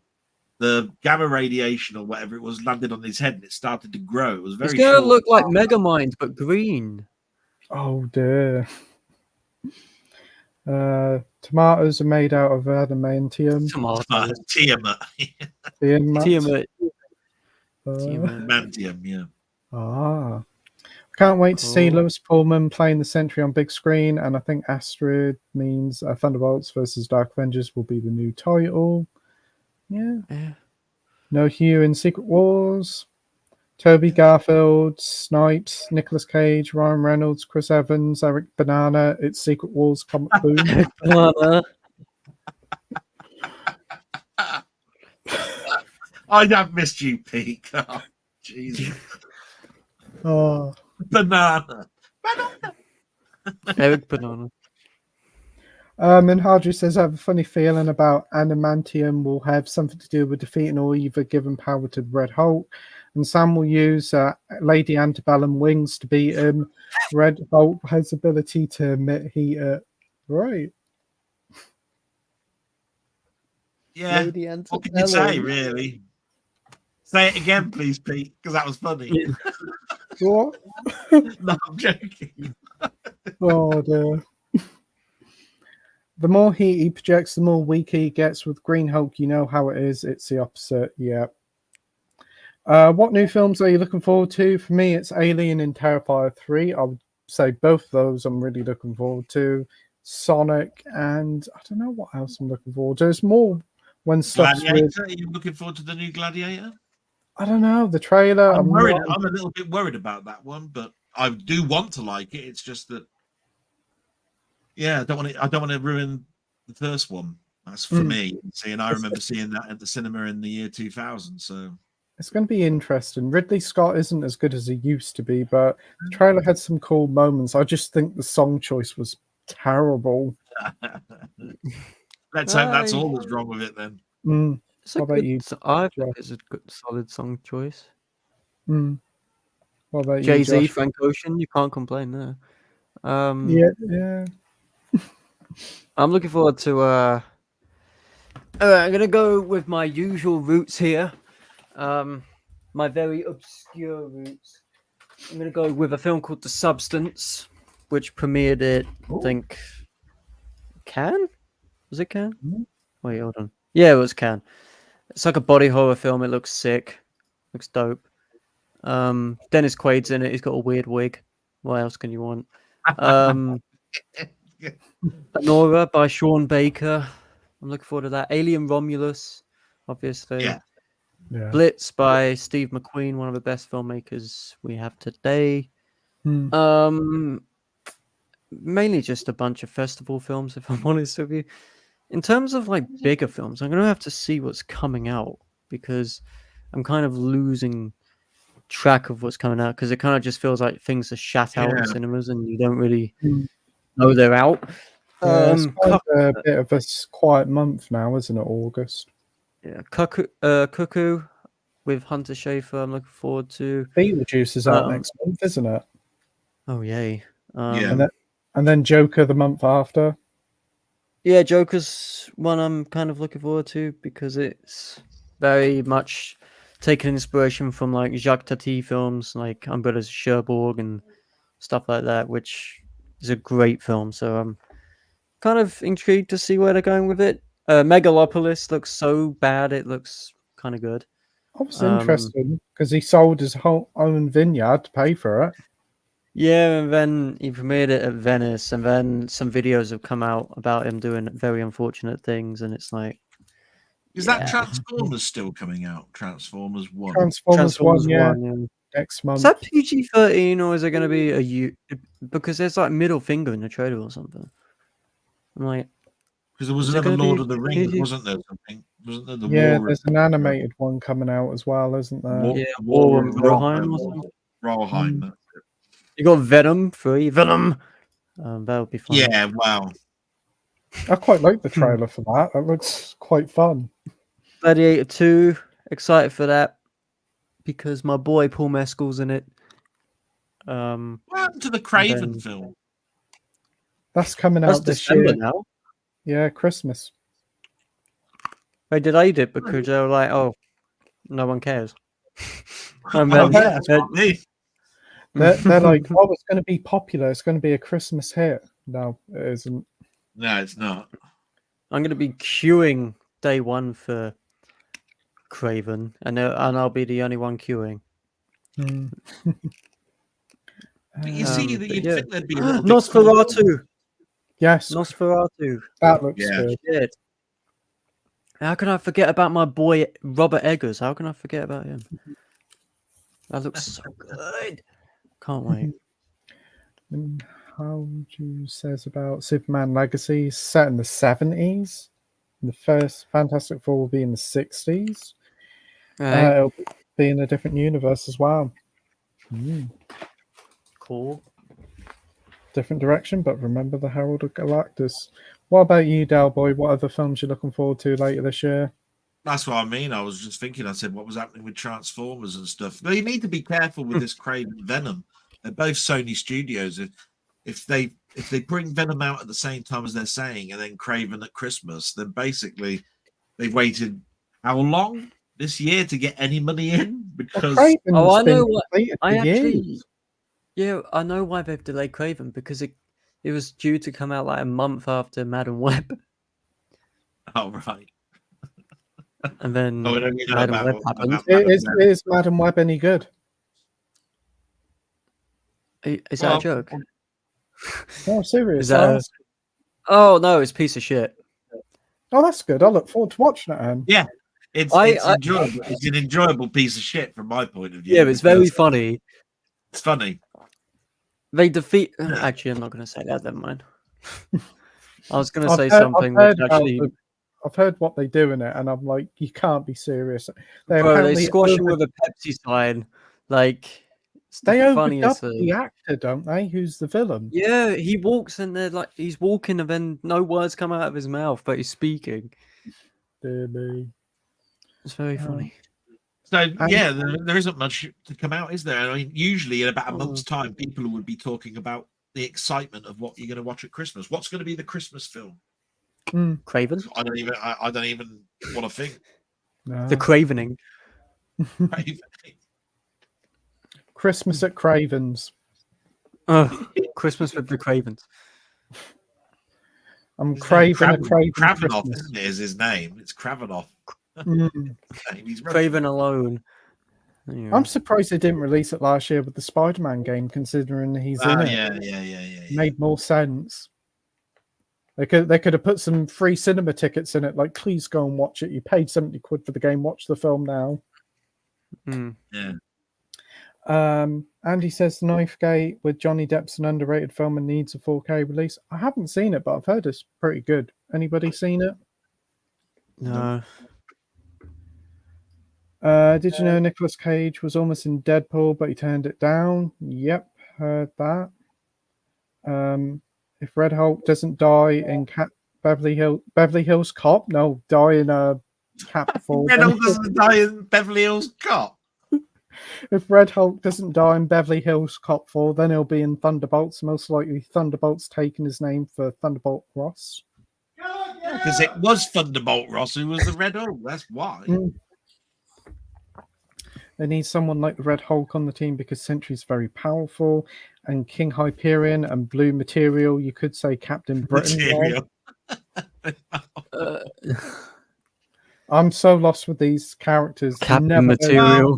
Captain Britain. I mean, the amount of times that name's been bandied about through the last 5 years. It's and here's what he's going to look like. Oh, actually, that was all just a joke. Oh. He was a great character in the Lego Super Marvel game I used to play Yeah. back in the day. He was a great character in that. That's true. Took me ages to unlock that guy, and it does nothing. Pray to God they don't ruin Galactus and Fantastic Four. Here's hoping. They got Told you he's going to be a vegetarian or they got vegan. they got Ralph Ineson to voice him, haven't they? Yeah, From The isn't he Witch. just like Dormammu though in Doctor Strange? Isn't he the same as Dormammu? But You'll be able to destroy Galactus by offering him a pot of Marmite or something. Nah, a word They'll is do. original. That'll be it. Oh, the nullifier. And Harju says Bucky's the White Wolf in the Thunderbolts. Ooh. Wow, White guys. Wolf. Yeah, there's a new thing in the MCU, not just variants, because amphibians. For this sacred timeline. Right. Minhaju's got a lot of stuff about Marvel, saying about Wolverine being an amphibian. Yeah. Yeah. Andy says Cowboy statues are cool. I Yeah, agree. I've started to show off some of the. No, not show off. It's more to do with I need to catalog them for insurance reasons. So I might as well stick all the videos up on YouTube. They make for great watching. We've got Wesley Snipes Blades is not from his Fox New Line Cinema, so Ghost Rider was definitely going to be in it, even though it's from Sony. Yeah. Did you guys collect popcorn buckets? He's got the Oh, Wolverine God. one. No. They're too expensive. I see the Borderlands one. It was a 30 big quid. thing. I mean, over in the States, I used to go over and I'd obviously go to the pictures once when I went over to the States. There'd always be a big film. I think I went over when Escape from LA was on. And Burger King would have a meal deal with a toy or something from the film, and you go into the cinema and there'd be the large coffee cup that you could, the large Coke cup or something with Escape from LA all over it.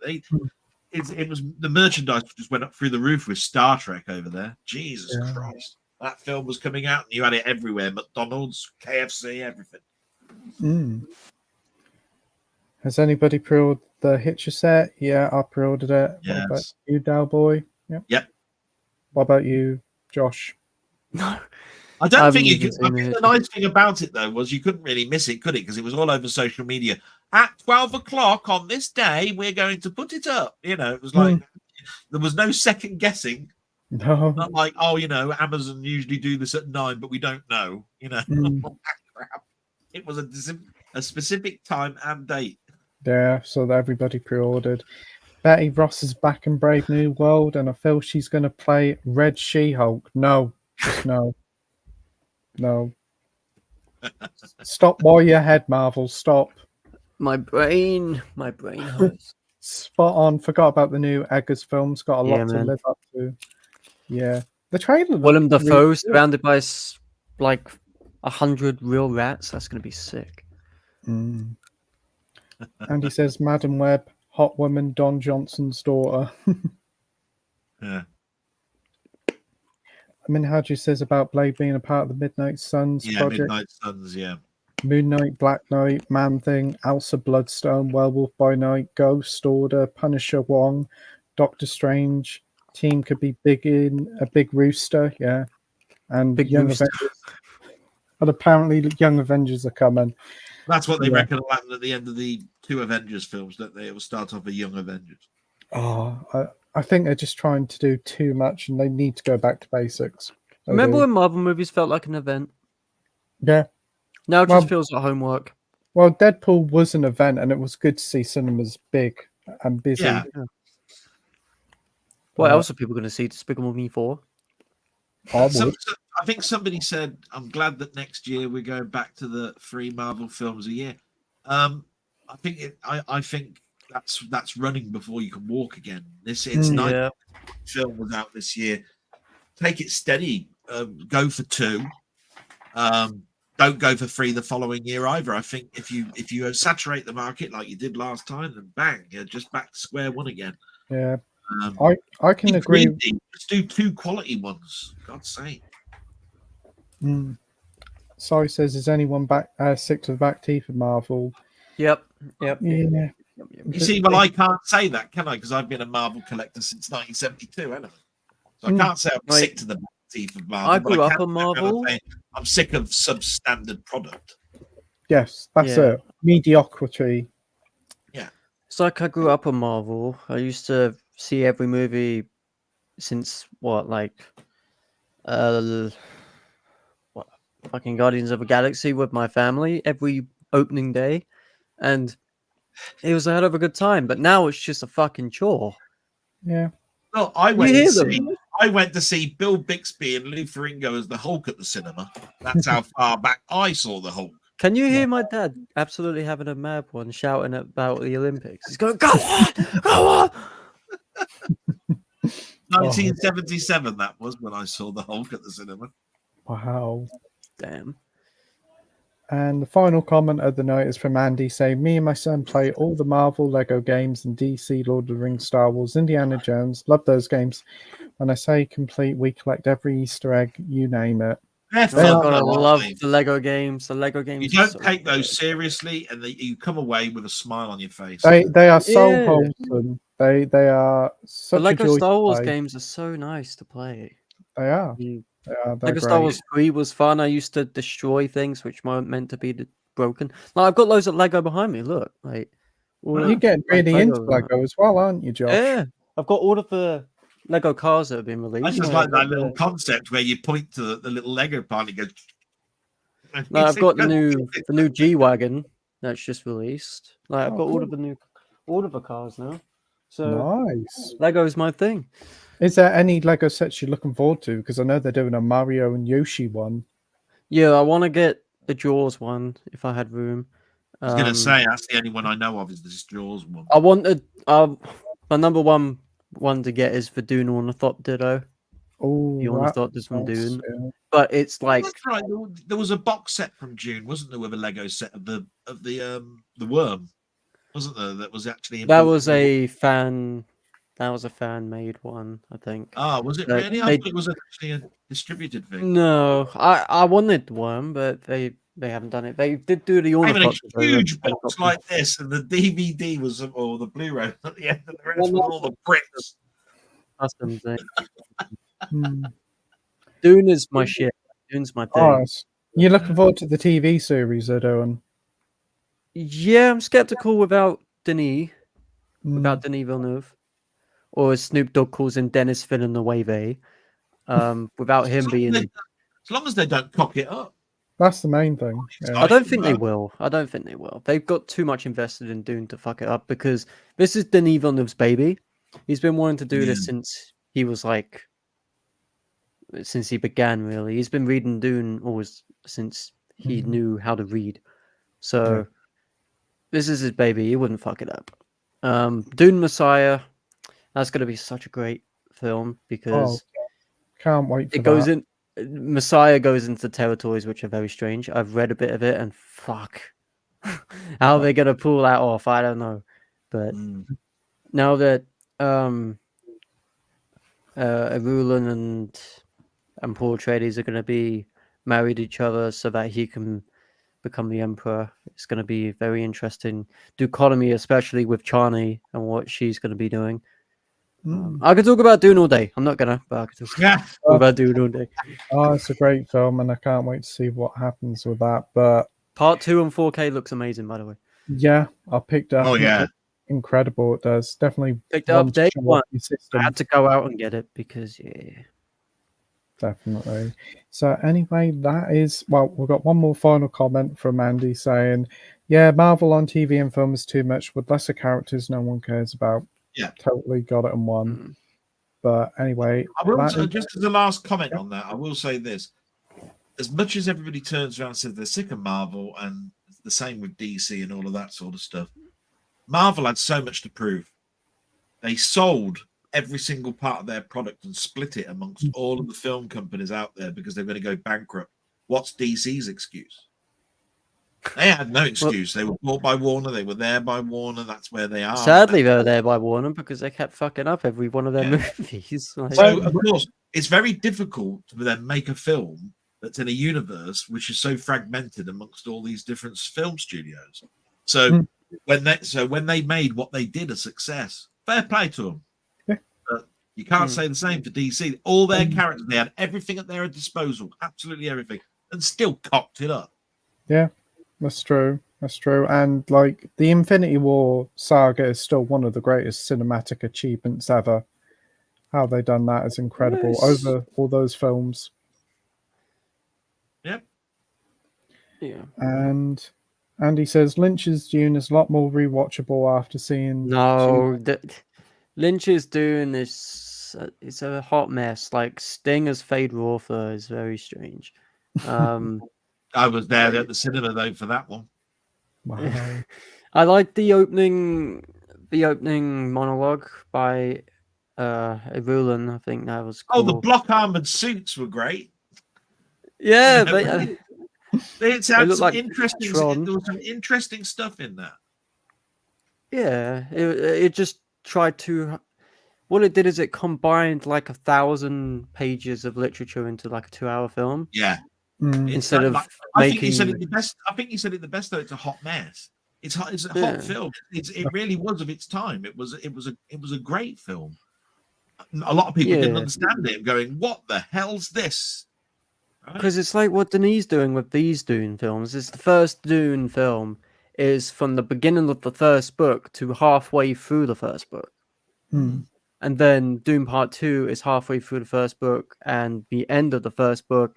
And then Messiah is Dune Messiah. And then they might do Children of Dune, Emperor of Dune afterwards. Like they could go in several different directions because they're playing it smart. Denis playing it smart because he's one of the best filmmakers we have today. Like Prisoners, Sicario, fucking Blade Runner. Like Blade Runner's incredible.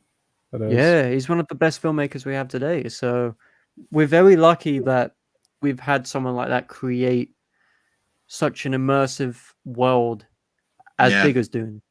Yep. You know? Yeah. I came away from that Lynch's film, and you got to remember this, Pete, like you, I was of that sort of age, and all of a sudden there was books for me to read. Then they brought out computer games. There was an adventure of a Dune game. There was a real-time strategy. There was like a Monopoly game of Dune at one point, etc., etc. And then Silence, and then Dune's rebirth.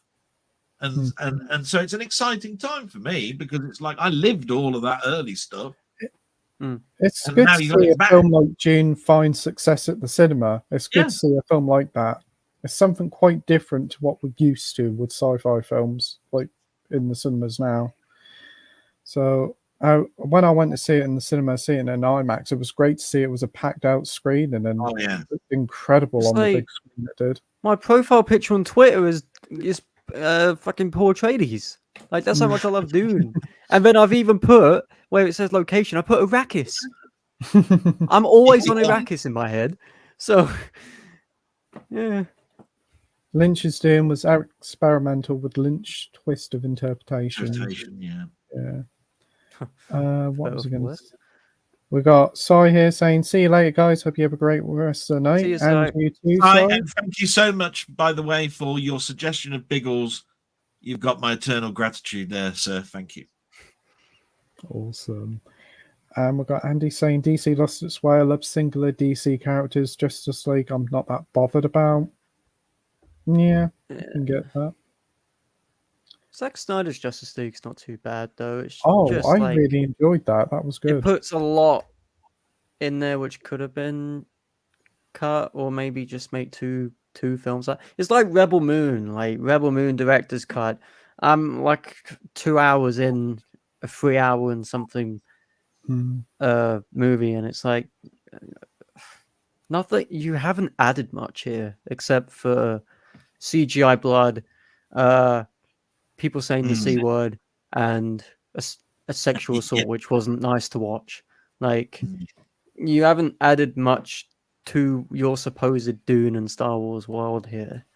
Yeah. I'm just like, Yeah, it didn't With it. interest me at all. The reviews were terrible, and it just didn't do nothing for me. it's funny. It's funny. I give you that.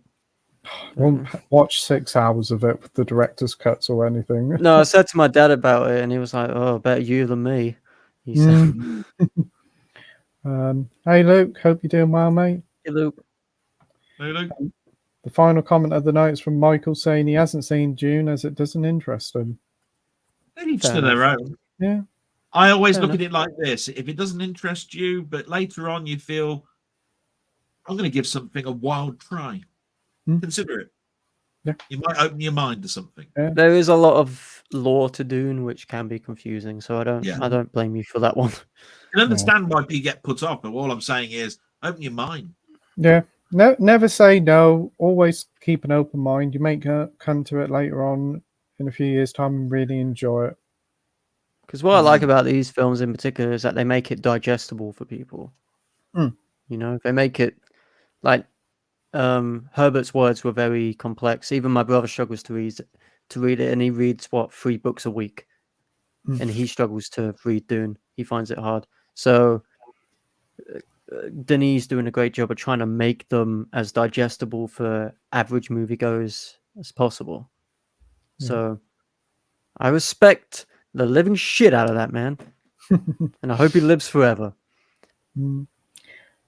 Andy says Snyder Cut was great. However, I'd have rather seen a Batfleck Batman film with Gotham. I thought that said Batfink then. Rather than said a Batfink Batman. Ratfink. That was a cartoon from the 70s. Batfink. Michael says, I'm not ruling out watching it, but I have too much on my backlog. Yeah, you get round to it eventually. Fair enough. But anyway, that'll do it for tonight. Everyone will be, and this is the last comment. Yeah. I heard that 4 times. Well, we got another final comment from Manel saying, MCU Phase 7. Oh dear, don't even go on about Phase 7. Nova, Young Avengers, Exiles, Midnight Suns. And he says Kevin Friend will do a Project Alpha on all.